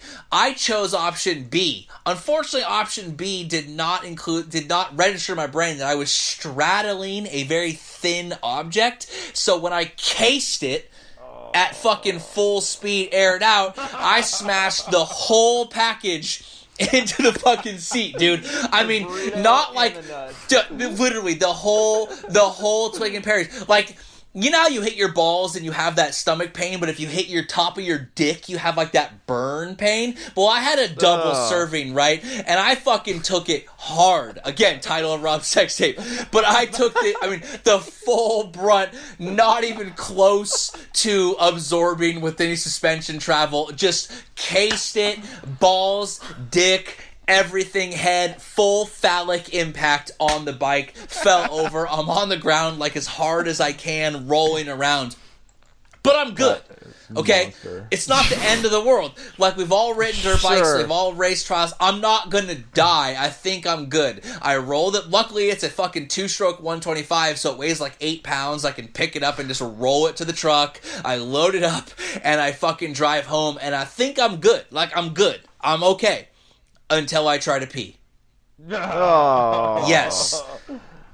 I'm gonna jump ahead to let you guys know I tore my urethra in that crash. Oh, dude. Yes, this actually happened. GP, this is not appropriate. I smashed the thing. This is the grind, the snuff film or whatever. This is fucked up. And the reason I know was because when I tried to pee the fucking following morning for like my morning constitution, you know what I'm saying? You get up, you gotta go. And I fucking thought I was good. I was like laughing at my friends at the time, like, oh fuck, I cased the fuck out of this thing. And I go up to pee and I fall on the floor. Someone is sawing my dick off by hand while I'm peeing, right? It's horrible. I think I'm passing a stone because I'm too stupid to connect the two things together. I'm just like, I'm passing a kidney stone. I'm 28 and I'm passing a stone. What the fuck? I'm like a healthy guy.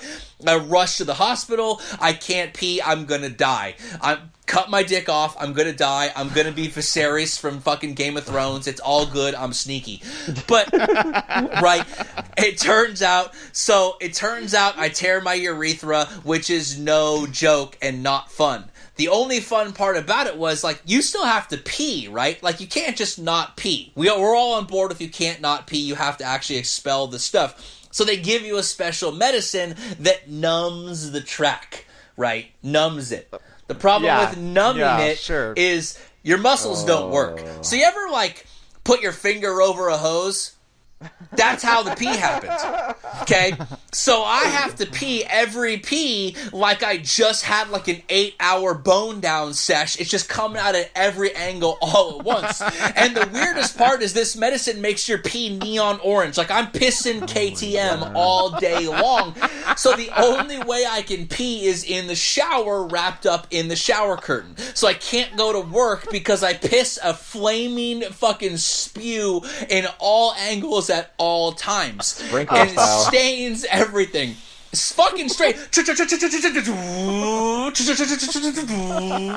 it's literally sprinkler status all over the place. So every time I'm pissing, I'm thinking fucking Yoshimura fucked me because I either have to pee in excruciating pain or pee in a numb, like, dead feeling where I look down, can't actually feel my dick, but still it sprays out like my fingers over the hose of like a straight, like an orange Slurpee just spraying out. Jesus Christ. That's not the worst part. That happened, but that goes away. Right, what do I mean? Then I'll you tell tried to you have what sex with your do I girlfriend mean. at the time. Oh boy. No. That's the sweet part. But the worst part is when you receive trauma to the dick and balls, sometimes that inflammation can cause what's called an epididymitis, which is normally caused by STDs, which is fucking dope. But in this case, I had recurring bouts of epididymitis because I'm a dirty fuck, because I'm a straight stone cold dog. My girlfriend's looking at me right now going, what the fuck is that? I didn't know this about you, Kevin. Thank you She for didn't letting know. me know. So my left nut is prone to these fucking inflammations, but how do they figure out it's inflamed? They throw you in stirrups like I'm in a pap smear, and they fucking ultrasound your nut. Like, your nut's so you broken, have to dude. recognize Every time I see a Yoshimura bike, I think about getting my nut ultrasound. But you can't just rub something solid. It's got to be like a firm press. So my nut's getting flattened at least 20% so they can find out where this fucking thing is. And then they have to take this medicine, and the only way they can give me the medicine is with like a Bic pen thick syringe in my butt. This is all real. Oh, Jesus. Yeah. Can we stop, Rob? Can we, like, double veto this fucking topic? No. We talked about double veto, so I'm bringing this up. So every fucking time I see a Yoshimura bike for a year, I think about the inability to piss while I have a swollen nut. So fuck Yoshimura Christ. up until this season. Oh my god. So what you're saying is Tony made you forget about your nut pain. I don't have the nut pain still. But that shit was burned in. Now, the silver lining of the whole story is when you damage your dick, that fucking doctors, the thing they're most freaked about is your inability to get a fucking rock up afterwards. So they were just shoveling me Cialis left and right, dog. I mean, just like left and right. And the little packs too that are like the pharmaceutical rep pack. So like 2 Cialis in a fucking package as big as my hand with a whole pamphlet about how dope Cialis is. So I have like a shoebox full of Cialis. Right? And so it's for your survival. So I need this. You need this because the number one problem with a fucking groin injury is the ensuing ED that happens afterwards. So I'm not really worried about my nuts or my dick. The dude is just like, you gotta get a boner still, bro. Which I'm feeling. You gotta get a boner, you know what I'm saying? So this dude is just force feeding me like I'm a French duck, and he's just shoveling Cialis down my throat. You know what I'm saying? Yeah. That sounds insane. Oh, So- Danny That sounds Kenson terrible. Cialis. Danny Kenson Cialis. This sounds, Yeah. I don't know if I could take this anymore, Kev. Yeah. Title of Rob's sex tape. I don't know if I can take this anymore. Kev. Yes, Fucking I set you up for that never-ending. one on purpose. So much. I set you up for that one good on stuff. purpose. Oh my god. So, I love it. So that story answers 2 questions. How come Kevin didn't own a bike for a hot second? And why doesn't Kevin like Yoshimura Suzuki? That's fucking why. And I feel that telling that story has vindicated me. There is not a dude on this episode who's like, well, I don't think Kevin was in the right to still dislike the thing and still be a little worried about riding bikes regularly. He had to make sure his fucking plumbing was working. And, it's good. yeah, you gotta get it rock solid for the girl. Now I understand how you can live in a barn and still pull tail. It's because of the shoebox of Cialis. A lifetime supply of Cialis. Too awesome. Oh Wow. man, Right. Wow. I got an 8-hour boner with a fucking can of Leopard on the end of it. a Danny Kent on the end of it. Danny Kent on the end of it. That's a Danny Kent. I almost regret saying that. Oh god. Okay, so MotoAmerica. Yeah. Should we talk about Yama? Like, I feel like we only got about another 20 minutes on this thing. We can go as long as we want. should You gotta go to we- bed, old man. The fucking listeners want long episodes. The listeners want to hear my stories. They said they want to hear about fucking homeless dudes taking dumps and when my dick didn't work and now does work. I have a feeling this one might backfire, but we'll see. I don't think it's gonna backfire. I think it'll be fine. At worst, it'll be Right. like a sprinkler in the bathtub. Right. Yes, for real. A neon sprinkler. Neon orange. Oh man, Christ. so we know that Tony brought the talent and Suzuki brought the bike to MotoAmerica. Should Correct. we talk about what Yamaha didn't bring to Right. the championship this year? Old Right. man A Hayes. young, hungry rider in the seat that Josh Hayes was riding. I did not.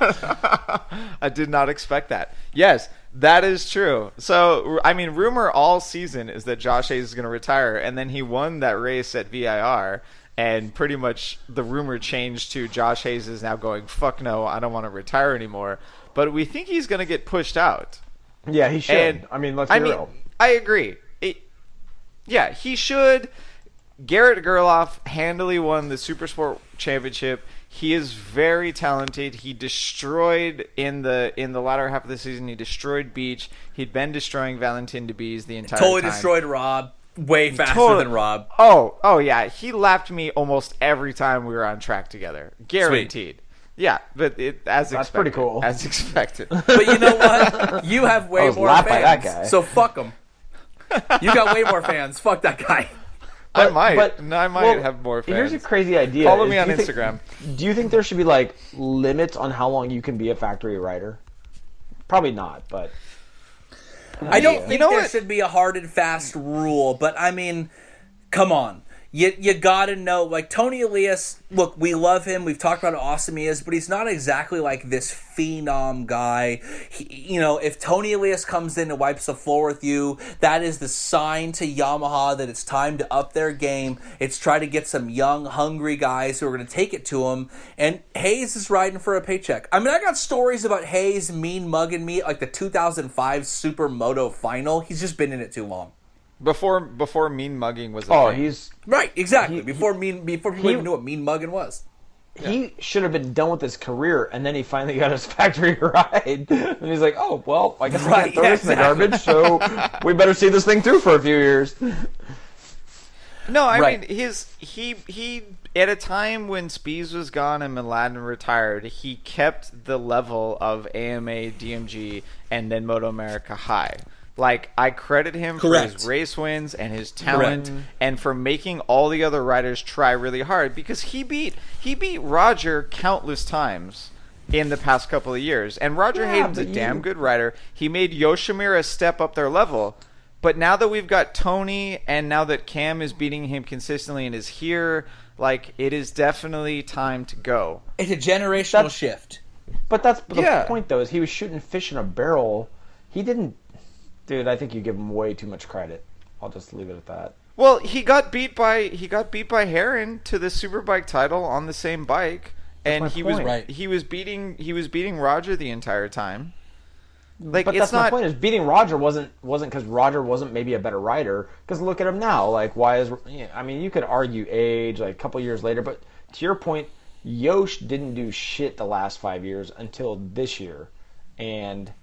Yeah, until Yamaha they brought out the new bike. Yamaha was the only team fucking putting money into a losing series.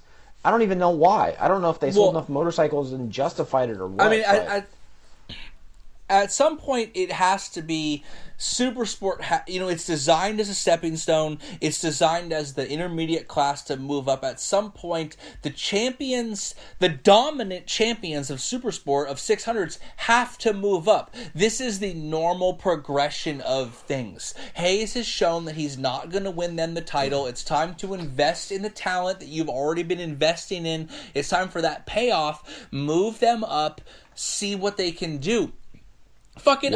Stick Hayes on a satellite bike, or just tell Hayes, like, look, man, you ain't getting it done. You're getting beat and you're not winning the championship. It's over. I mean, it's what have you done for lately? Look, it's a tough time in motorcycle racing, but at some point, Hayes is the punch-drunk guy who accidentally knocked out some bum that was set up for him. Yeah, he won a race, and then suddenly, basically, Tito Ortiz was a total shithead in UFC, and then he accidentally choked out Ryan Bader or something, and suddenly he thought he had a new lease on life.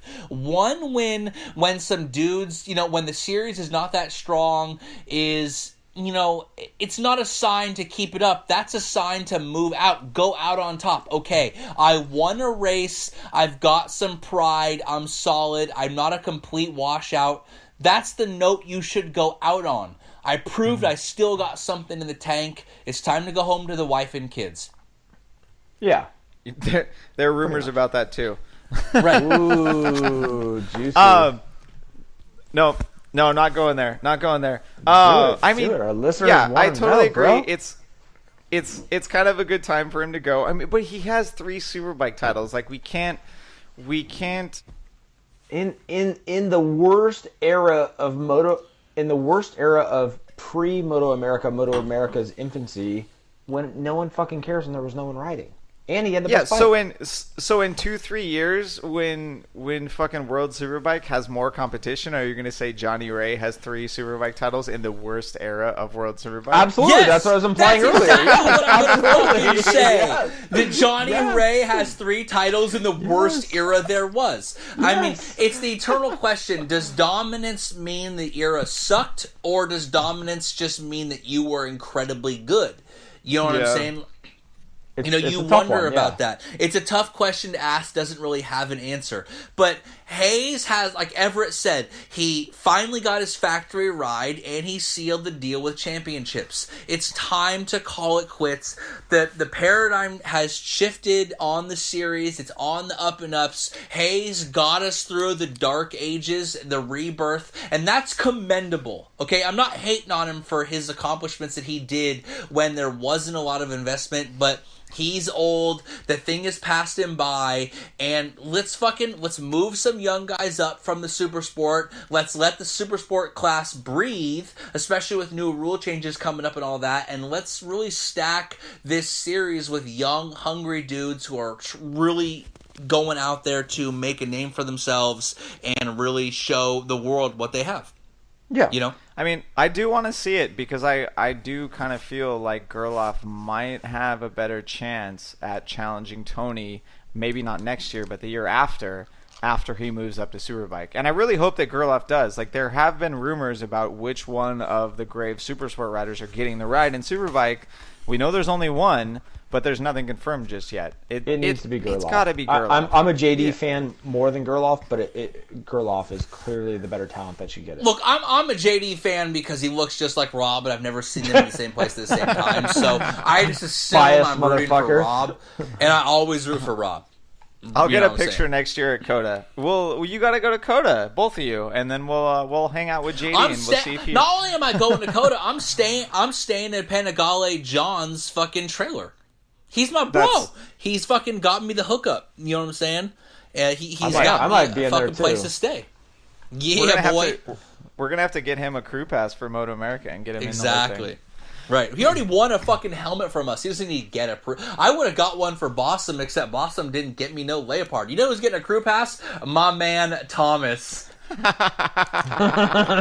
Well played, Thomas. Yes. I second the motion. Anyways. All right, we've already covered the talent in a MotoAmerica Superbike because at the same time there might not be that many more. But the MotoAmerica rule changes that are coming up. There are a bunch of technical rule changes for Superstock 1000. They're bringing the bikes back 2 down. hours in, 2 hours deep. We're talking about dudes shitting burritos. We're talking about Kevin's fucking crank. We got like 97 Rob sex tape titles, and he thinks the way to keep this train moving, the way to keep this caravan rolling through the night is MotoAmerica rule changes. No. There was a segue in there, and you didn't let me continue. There was a segue in there. Not only is MotoAmerica changing the technical rules for Superstock 1000, they're also changing the licensing rules directly from AMA and directly from the FIM. So coming for this next year, the majority of the Superstock 1000 riders are being forced into Superbike.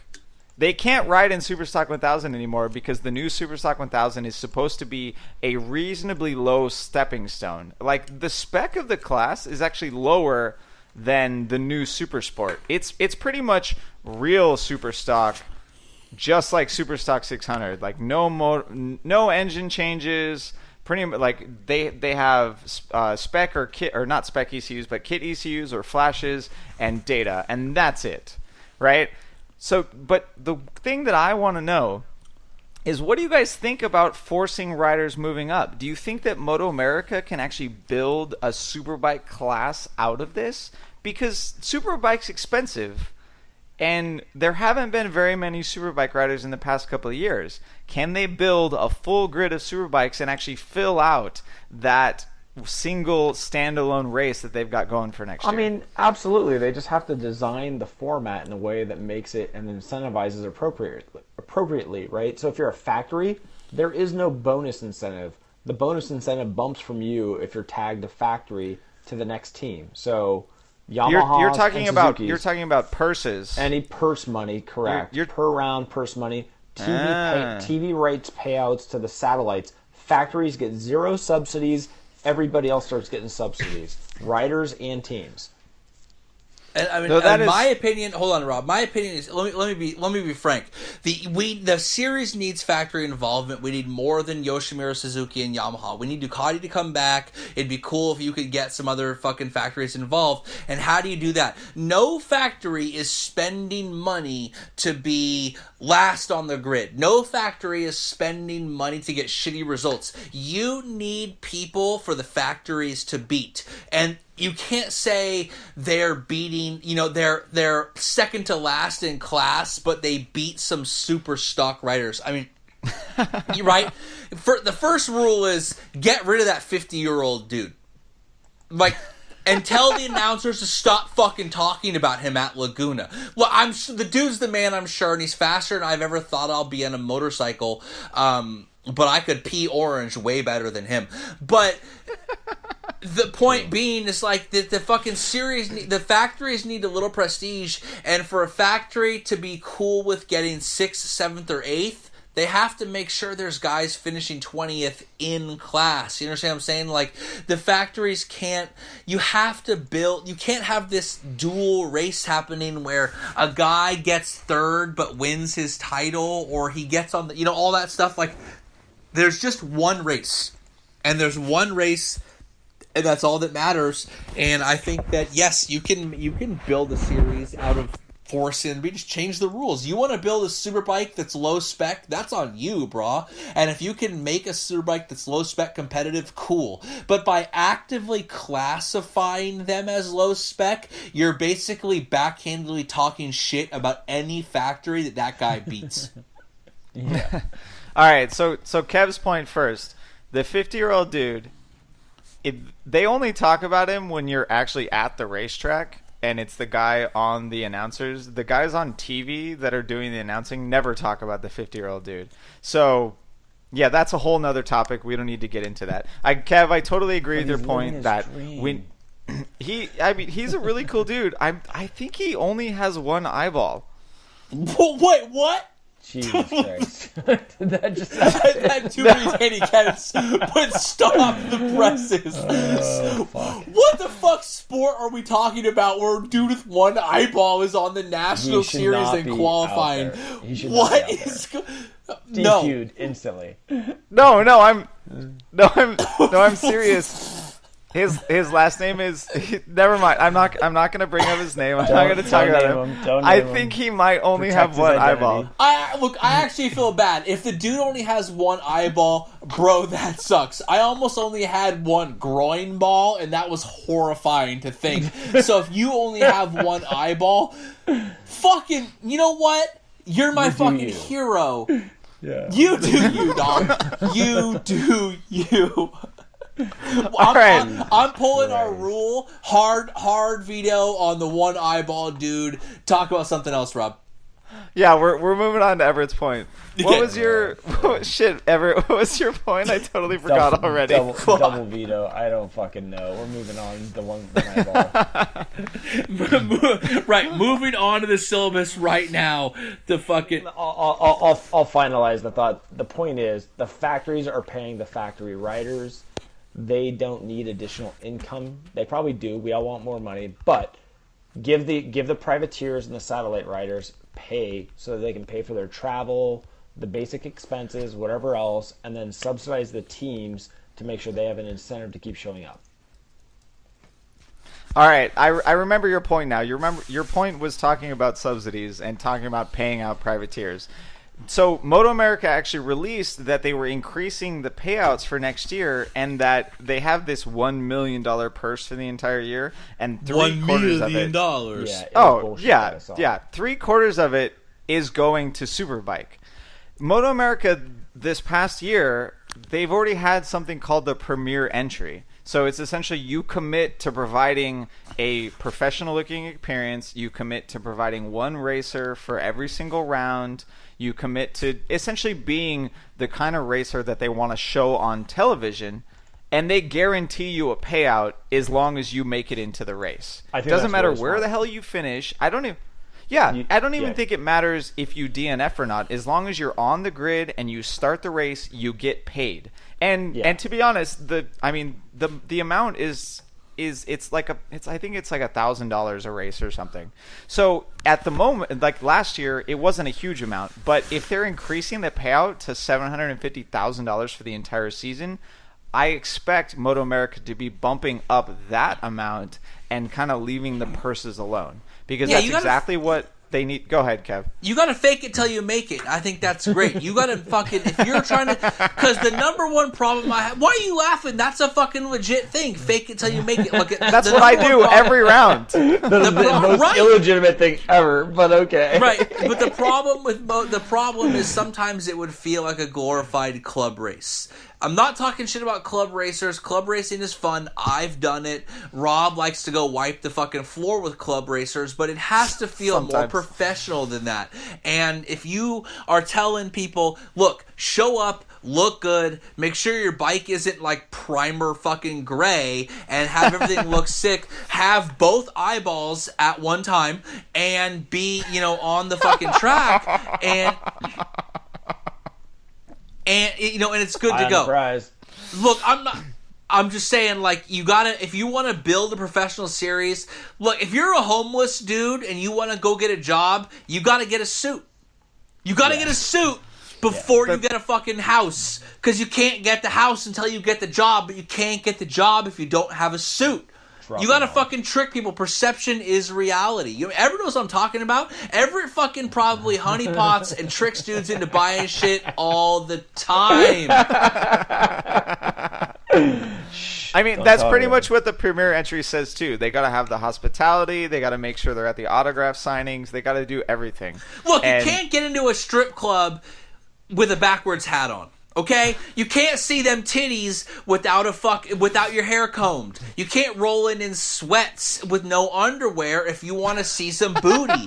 You know what I'm saying? And we're trying to see fucking booty. You fucking comb your hair and wear some slacks. That's all I'm saying. It's true. Yeah. I mean, I do hope that these subsidies will build the grid in a way that actually brings up the private teams and will help the Superstock 1000 teams in their forced entry into Superbike. It'll help them actually stay there, right? Because if we end up with 8 riders in Superbike next year, just like we had 6 or 7 in Supersport this year, it's not going to be a good look for MotoAmerica. MotoAmerica is taking the risk that this is actually going to work out, and I think they're going to do everything possible to get these people on the grid. As long as, I mean, the teams can't be silly, right? They know... As a racer, like as a club racer that's moved on to pro events, I do everything on the cheap and I try and make it look good. If you're a Superbike team that is trying to actually win, you can't do shit on the cheap, and stuff gets expensive, right? You got to have 3 data guys, you got to have 6 crews, you got to have your crew chief, you got to have your rig, you got to have your hospitality unit. Everything's fucking expensive. But that always comes back to my point. Like, that subsidy is not going to cover it. But that comes back to my point. You watch the thing. Like, why would anybody in their right mind even fucking start racing Superbike unless you just had a lot of money and were a fucking regular fan or something that just said, fuck it, I'm going to go for it. Because Yoshimura and Yamaha are going to win every race. It's that simple. Yeah, and that's not going to change next year because they haven't changed the technical rules for Superbike.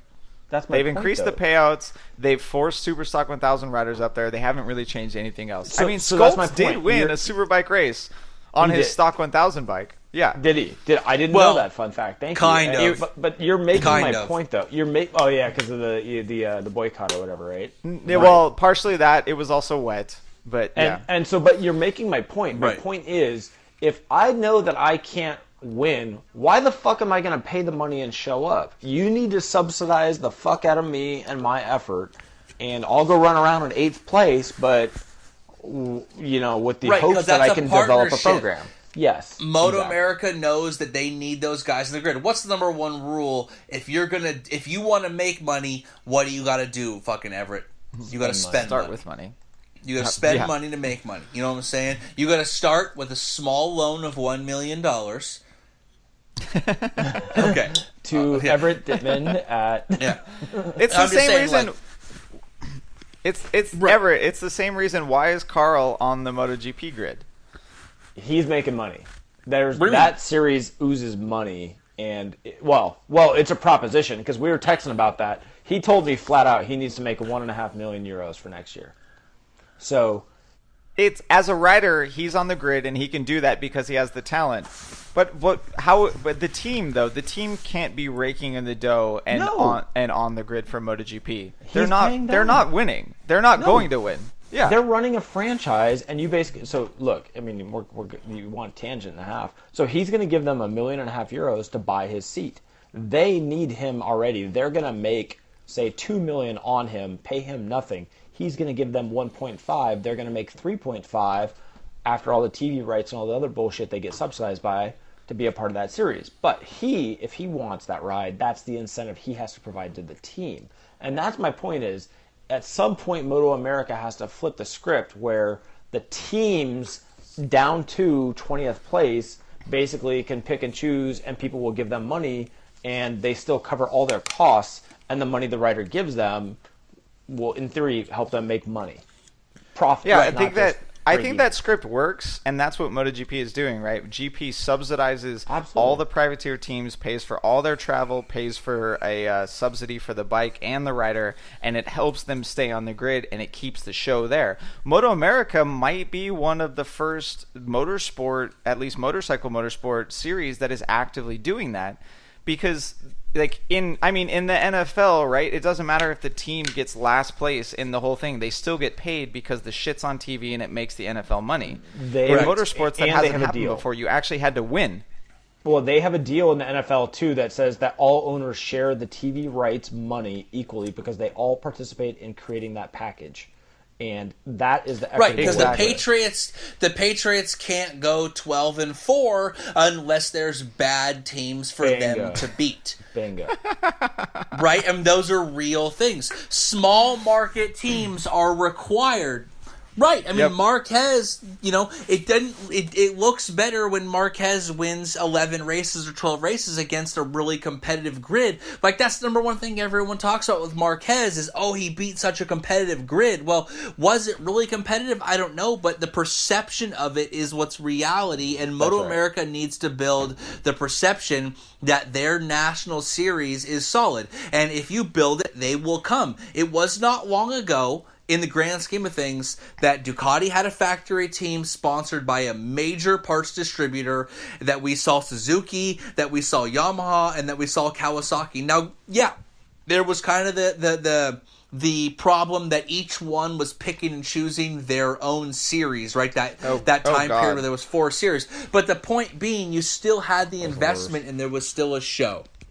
Yeah. So, the thing is they've got a 1,000cc class and they've got a 600cc class to move guys up. And if Gerloff and those guys are going to move up like we've talked about, someone needs to replace them. And MotoAmerica is investing in, again, growing the series by having a junior, an intermediate, and a senior class. There's the show.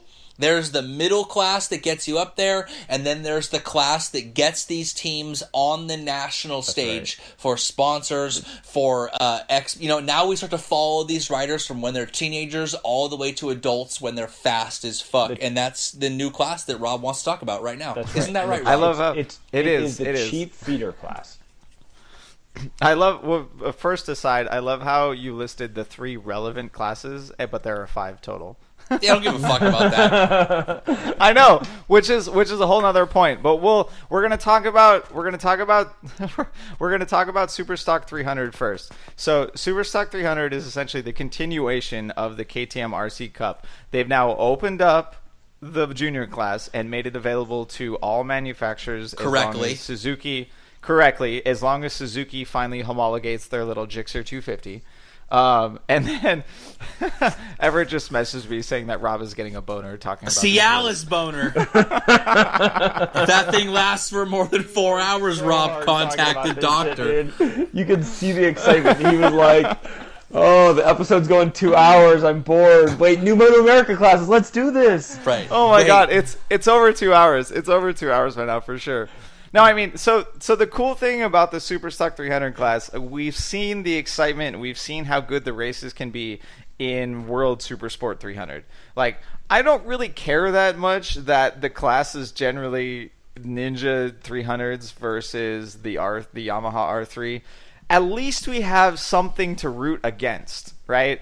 there are multiple manufacturers. There's more instances of the other. I can like the R3. I can root against the Ninja 300. I can like the Ninja 300. I can root against the CBR 500. I think the CBR 500 won one race.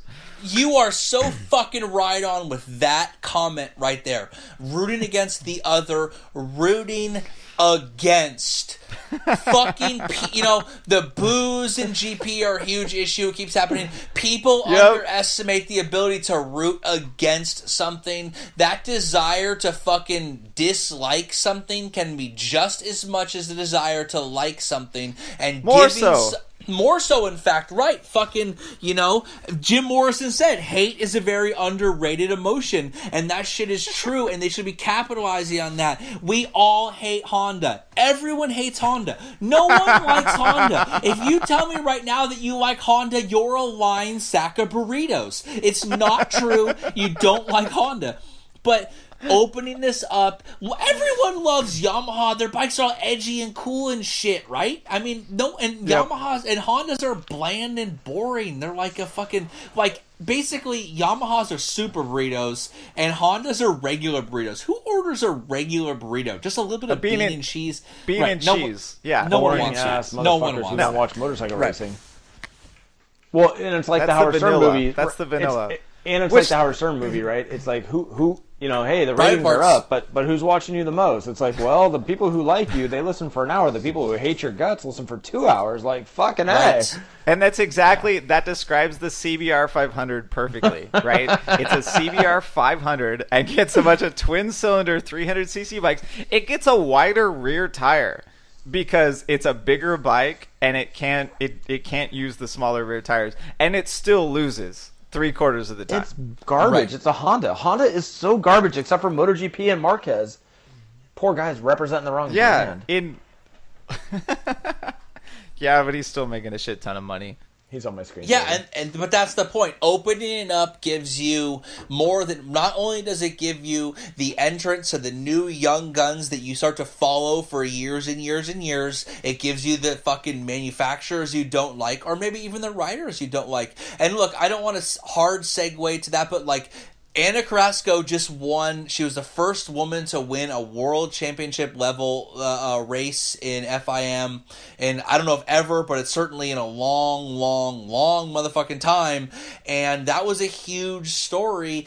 And that was only the first year of the fucking World Supersport 300 version, So clearly, take a cue from what's working, stick it in MotoAmerica, and see what happens. If we can get some fucking, not just bike diversity, but gender diversity in the series, that could be huge. I mean, you see what riders like, Shalina can do with how famous she can be with just, without even a lot of large scale results, and Paris, without a ton of scale results. Imagine if the 300 class allows a wider variety of winners from different backgrounds. That brings more fans in, and more fans means more investment from series who are trying to sell their bikes to a wider variety of people. So this is the one use case where I could actually get on board with a series within a series, is women in the same class and giving it a women's But title. Why?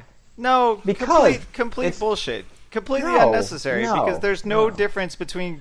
The only reason why women are not competitive in motorcycle racing is because they're socially not exposed to it. We don't need to go there. We are not going I don't know there. about that, dude. If they got the same training as all the little fucking boys, you fuckers compare me to women all the time physically. I am not dramatically stronger than a chick that's got 20 pounds on me. Shall we remind you what you have that they don't have? That makes a big difference. I am fully not prepared to have a conversation. I'm fully not prepared to have a conversation on MotoGP of this magnitude without taking. We are walking a thin line, fucking gentlemen. I am just saying that you have balls and testosterone that they do not have, and that level of aggression is what makes men. Unfortunately, I'm cutting you off. I'm cutting you off. You are so, dude. I raced with Elena. She is capable. I'm cutting you off. Doing it her whole life. And I'm sorry, she just It's just different, dude. I'm sorry. Yeah, and she was one person surrounded by 1,000 guys. Everett's views do not specifically reflect those of the MotoGP establishment. Dude, cutting you off. Tell me right now you watch women's basketball. I just fucking told you how dope women's tennis was. What are you talking about? That's only because they backhand. You both just had a grunt fest about women's tennis.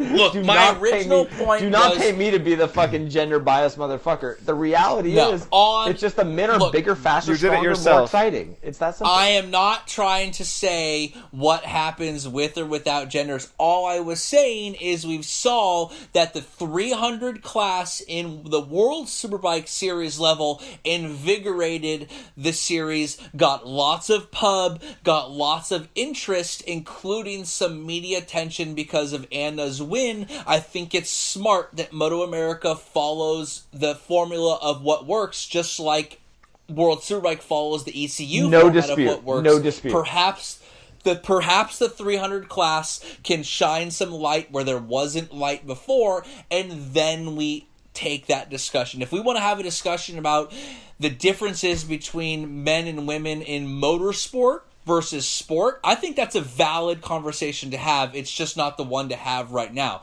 Motorsport being a different situation where you have an inanimate object that can increase or decrease your ability to win. Yeah, Ev, no, pretty much Ev, you're cut off. Bam! Double veto, dog. Double veto. Fucking veto. So I'm going back to Kev's point. I'm going back to Kev's point where he essentially listed only 3 classes in his point there. Super Sport 300 is the entry class. Super Sport is the feeder, and Superbike is the top tier. Is what we want to see, where we want to see all the talent. Other shit that we have in MotoAmerica going on. A feeder should be the first one. Junior feeder, senior, junior feeder, explain top tier. Explain to me the four, Rob, for the explain to me really quickly the 5 classes. Yeah, so that's where I was getting. So there are 2 other classes that MotoAmerica has for next year. Obviously, the Superstock 1000 class is sticking around. It's pared down quite a bit and is getting its own separate race. Sorry, well, the separate race was not the obvious part. That's sticking around because of the licensing changes that I've already discussed. It's only really for inexperienced racers at the pro level. So it will be made up of more club racers next year than it was. So we won't get the Rich Oliver effect. There won't be the Rich Oliver effect. The talent will come down. The bikes will be slower. It might be good for MotoAmerica because you kind of got to have a Superstock 1000 class. Like I feel like MotoAmerica is looking at World Superstock 1000. Actually, it's just World Stock 1000, something like that. And they're seeing the competitiveness there. They're seeing the factory support that those riders are getting. And they want that support to come into MotoAmerica. It's kind of a pipe dream. I don't know if we'll ever get there because we don't even have factory teams in goddamn Superbike. But it's something to hope for. The other class that is coming to MotoAmerica next year is a twins class. They're trying to bank on the popularity of these lower cost twin motorcycles that a lot of people are fucking buying. The SV650 or whatever, the Gladius or whatever the hell it's called, came back from Suzuki. The FC07 is very popular. If I was buying a street bike, maybe I would get that one. I have no idea if I wanted something boring to ride around the street because I can't go fast on it. They're going to open it up to like the Monster 800 from Ducati. Yeah. Yeah, like the KTM. There's some KTM that's going to be legal. Dog. Hooligan status. Yeah, it's going to be nuts because there's going to be a large difference in all of the motorcycles. Well, and they're going to have. Go ahead, Kev. That's what you need. I firmly believe that you need a junior, intermediate, and senior class. I think that's the best way you build it. But you know what else you need? The fucking carnival. Look, everyone goes to Barnum and Bailey to see the elephants or whatever, right? You all go to see the acrobats. You all, in the end, there's the main show. But you know what everyone kind of really wants to see? The freak show. The bearded lady. You know what I mean? You want to see the bearded lady with the fucking midgets and... I mean, I don't know if midgets if I can say it or not, but you want to see the bearded lady, the midgets, and the fucking Siamese twins. The fucking little bros, the Tyrians. You know what I'm saying? Like, you want to see those guys. It's dope. Sometimes you just want to see carnage. Like, when you go to a NASCAR race, it's cool and all, but the night before, you go to the Demolition Derby, and that's just legit. Yeah, and that's essentially where I was getting. I don't think that the twins class is going to bring anything whatsoever as far as building talent. Like, I talked to a few of the KTM RC Cup dads, and they all understand that if their kid is ready to move up in a class, they're not fucking going to the twins class. They're not going to spend $25,000 on a Superbike SV650 because, by the way, this class is running Superbike rules. It's not running Super Stock rules. They're going to build a Super Sport 600. Like, there are quite a few kids this year that I raced against that showed us that moving to a 600 is not that difficult. I think Mazziato was. Tell that to Danny Kent. Yeah, boys. I mean, straight up, I raced SV650s for the majority of my racing career, and Superbike SVs with Zoran and Twin Works and all that shit out in the West. And there's if you get to the point where you're a kid on 250s or 300s and you're ready to make the jump, you're not fucking around wasting your time on a clunky ass SV chassis and transmission. You're going to a fucking 600 doing your thing. And you exactly said it. You said chassis and transmission. It's not a fucking race bike. No, the FZ07 was never intended by Yamaha to be raced. It's a steel trellis frame that has in no way the energy that fucking KTM put into it. We all know how much Rob loves trellis frames. Yeah, I mean, the reality is the bikes can rail. Don't get me wrong. That's why I raced them for so long. They were good on the tire budget. The bikes weren't that expensive. You could only wring so much out of the motor. I mean, if you want to go be a weekend warrior and fucking do your thing, like, you can have a good time, and but that's exactly it, right? It's like the old guys class who want to go to work on Monday, and it's still a good time to go have a good time, you know. And that's what I fear the MotoAmerica Twins class is going to be.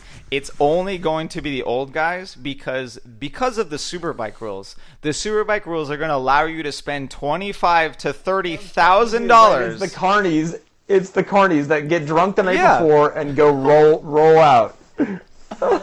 Me and Ev, you know what? Like, look, you sit down and watch the junior class, and you're like, oh, these kids are so good. I can't believe it. 16 years old, isn't that crazy? And in the intermediate class, you're like, man, which guy's going to move up and challenge for the title? But sometimes Everett and I want to get drunk and cheer on one-eyed dudes on rat bikes. Yeah, motherfucker, this is the shit. Fucking get in the way of that fucker when he's lapping you.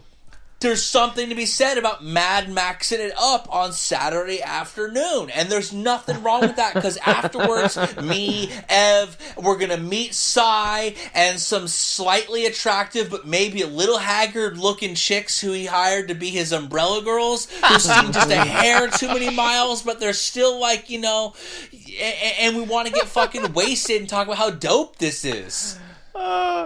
So what you're saying is it's a good place to race if you only got one eyeball. Hell yeah! Right, if you have no depth perception, you would be like King Kong in that motherfucker. They'll be like, this guy's the best. Yeah, this guy is the dope. Oh man. I did hear rumors that MotoAmerica is totally okay with running like a BSB sort of format, because BSB really only has one premier class, and it's Superbike.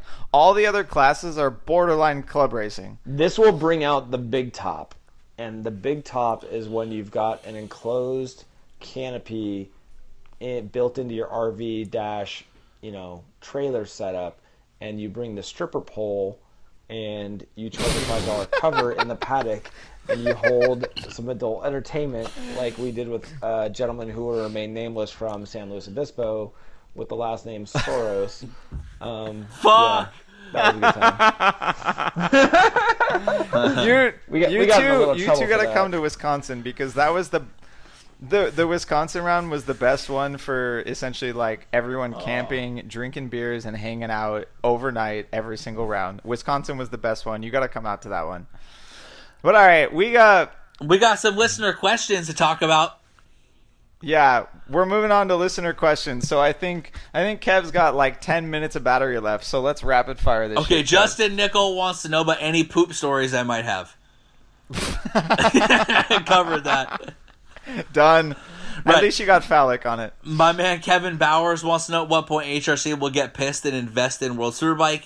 The answer to that is never. They just don't care. Look, they left in 2002, so it's been 15 years. They just don't care. Marc Marquez sells more bikes for them than any amount of bikes fucking Ganjay's gonna sell riding around on the Red Bull hype. Yeah, that's right. Well, the other piece is that Honda has a notoriety. Honda has notoriety for just being a reliable brand, right? So they don't get any value out of being fast, quote unquote. That's a young man's game. Let somebody else do that. We're gonna make our fucking, what the hell is that Road King motherfucking looking, that huge bike? That's the fucking Cadillac. You mean the Gold Wing? The Gold Wing or the VFR? Yeah, those things exactly. That's their bread and butter, man. They're not. Yeah, I mean, their bread and butter is the CBR 300 and now the CBR 500. Like, just like all of the other Japanese brands, they sell way more of the little bikes than they do of the big ones, and everyone is fine with that. But they've fully invested in it. That is the problem with that is the greater arcing question about a production-based series is, in the day and age where people are not buying race replicas, is a production-based series relevant? Does Yamaha and Honda sell more 125s to Indonesian kids because of Valentino Rossi, Danny Pedrosa, and Marc Marquez than they do selling 300s because a bunch of nameless kids are racing 300s in World Superbike? The wonder is, at some point, does racing become simply an extension of your brand, and it doesn't matter what models you send? Like, we've made these jokes before, and like years ago, we had our homeboy Birdo on in the infancy of this, and we talked about this. Like, you wonder whether Western countries are what they'll refer to as mature markets that are no longer growing and are contracting, but yet you see Thailand, you see India, you see Malaysia, and you could sell. Does a Valentino Rossi branded 125 sell more than an actual fast bike? Hell yes. Or does a Zuma, right? a Valentino Rossi branded Zuma? Right. Yeah, So the reality is you wonder whether a production based series it has the ability to stay relevant any longer. That's another hour and a half long episode that we don't want to stick on. But I do know that Stephen Weil wants to cover Eugene Laverty's epic Tash. I assume he means stash, but I'm reading it verbatim.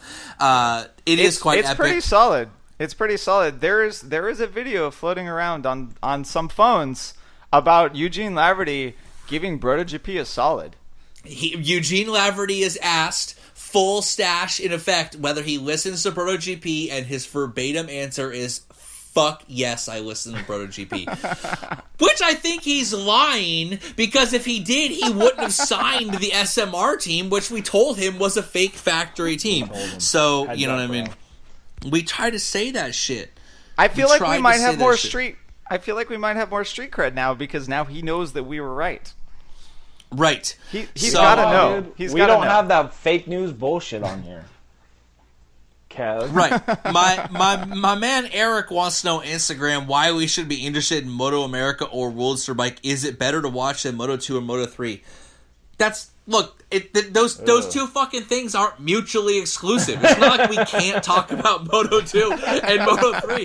A lot of people asked us to talk about mutually exclusive, dog. But we can talk about fucking MotoAmerica. A lot of people asked us to talk about it, and a lot of people asked for longer episodes. So we talked about my shank, and we talked about MotoAmerica. We'll also talk about Moto 2 at some point. It's not that big of a deal, so I'm just saying, like, the fucking things aren't together. My man Josh... Wait, I'm gonna help out MotoAmerica quite a bit here. Okay. All of the MotoAmerica races are on the BN Sports USA YouTube channel. Free, dog. Go for free. 5-finger discount. They've showed up. Yeah, they've through since Laguna, I think they showed up like the Friday after the race, but the last two rounds, New Jersey and Barber in Alabama, they showed up a little late. Wait, Rob. So it took a little while. Like BN Sports, Rob, you broke up a little bit there. Where can I find it, and how much is it? The BN Sports USA YouTube channel, like BN Sports, the TV channel, right? They have a YouTube channel because they're not that stupid. And they are free. You put them on your computer. Free 99, guys. Jesus. On your computer, on your iPhone, on your iPad, on your Android. You pull them up. Yeah, wait, one more point, though. Didn't we talk about how they should give it out for free and then do that, and now they're doing it? And then they did. We did. We fucking straight said they got to give it out for free. We totally did. That is fucking straight true. We said, give it out for free. Right. The only thing they haven't done yet is they're not giving it out for free right away. They're making us wait a week, which is tempering the excitement a little bit. But I feel like we record, if we could record our fucking Tuesday episode or Monday episode about MotoAmerica and then publish it and the race was available at the same fucking time, it would be amazing for everyone. It'd be perfect. But so all you people that have no idea what the fuck we're talking about with Tony Elias and Suzuki bringing a real motorcycle and the racing being amazing, go watch the damn races. For all of you who actually don't watch what we've talked about for the last 2 hours, go watch it. It's pretty good racing. Speaking of free, I have our final listener question. My man Aaron on Instagram wants a Leopard giveaway. Fuck you, straight in the asshole. This is mine, bro. This is my precious. You are not getting any of these cans.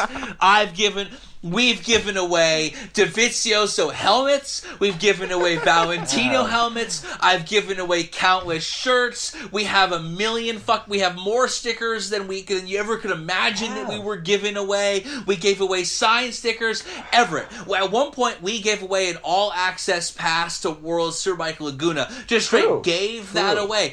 True forgot about that. If you assholes think you're getting one of my final two Leopards, y'all can smoke a cock, because it's not happening. It's never happening. As my Uncle Tony says, everything I own has a price. So, with that, if they're willing to give you a Zuma for one, if not both cans, you'd be open to entertaining that offer, right? Fuck no! Fuck no! I can go buy a Zuma right now. Rob, I tried, man. No. First of all, this was a gift from my man Thomas, and it's the thought that counts. That guy found these things, and the first thing he thought was, fuck, those guys I don't even know really want one of these. I'm going to send it to them. They need it. Yeah, they need this. Yeah, that was pretty awesome. Right? Tom is my man. Second of all, no, because I'm pretty sure there's more Zumas in the fucking county I live in than Leopard Energies. This shit is on my mantle next to, like, my fucking pet's ashes. You know what I'm saying? Like, fucking my Leopard Energy. Actually, no, you're totally right. There are more Zumas within 10 miles of your house than Leopard energy drinks. For sure. Correct. For Absolutely. sure. But if Thomas would like to become a distributor, right. If Thomas would like to become the West Coast distributor for Leopard energy drinks, let us know. Yeah, now you're speaking Everett's language. Wait, being distributors? International distributor? True story. Bossum and I are fucking walking around the paddock in Mugello, and the guy, we're like, hey, can we get a can? He's like, cool, here you go. He's like, let me know if you want to distribute them. And me and Bossum are like, what? Like, he really has. Yeah. It was weird. That's how pro they are. Random ass dudes walking by. Hey, you want to distribute this? Yeah. With American accents. It's going to cost me more money to import it based on the weight versus fucking how much each can is. No. Money launderers will pay the import tax. Come on, man. Think about this shit. In Leopard's defense, Bossum is an incredibly charismatic individual, and I feel that if you needed to really, like, grease the wheels of tax guys and border agents, like, Bossum's your man. Yeah. You know what I'm saying? That's why he and Like, I get if you along gotta- really well. if you gotta- We get shit done. Right, travel. exactly. It was fun. Right. So what you're saying is we need to get Bossum to find BrotoGP more sponsors. right. Yeah, and Dennis is not doing Dennis. All right, everyone. We got to close this one out. I hope you made it to the end. I'm sorry we don't have any sticker giveaways here for you to prove it, but you can throw Kev something. There were a lot of hashtags in there. What did I write in my notes? Hashtag double serving. Hashtag case that shit. It's not that hard. Hashtag title of Rob's sex tape. Just Yeah. okay. Rob Hashtag sex is tape. hold on, guys. Rob is R.W. Pierce. Hold on, I'm going to tell you real quick who he is on Instagram. So 13. at 13. R.W. Pierce 13. Please inundate his comments with things that were the title of his sex tape.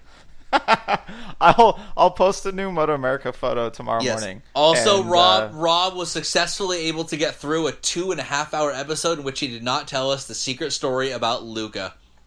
Yeah, she gave me the stink face on that one, and I didn't find a segue, even though there was a lot of talk about your dick. Nice. Damn, that sounds like a good story. Sounds like a Mickey Kevin Avalon and song. I live hundreds of miles apart. Yeah, Yes. yeah, there was a lot there. All right, everyone. Thanks All right, for guys. listening. You made it to the end. We will catch you, God, I don't know, after Motegi or something, but you know it'll be fucking awesome. If you like this format, let us know, and we'll keep it going. It was off the cuff. It was a lot longer, and we hope you enjoy. Thanks for listening.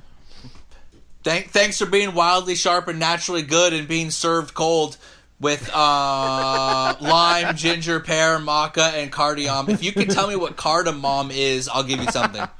Shout out to It's a spice. The spices must flow.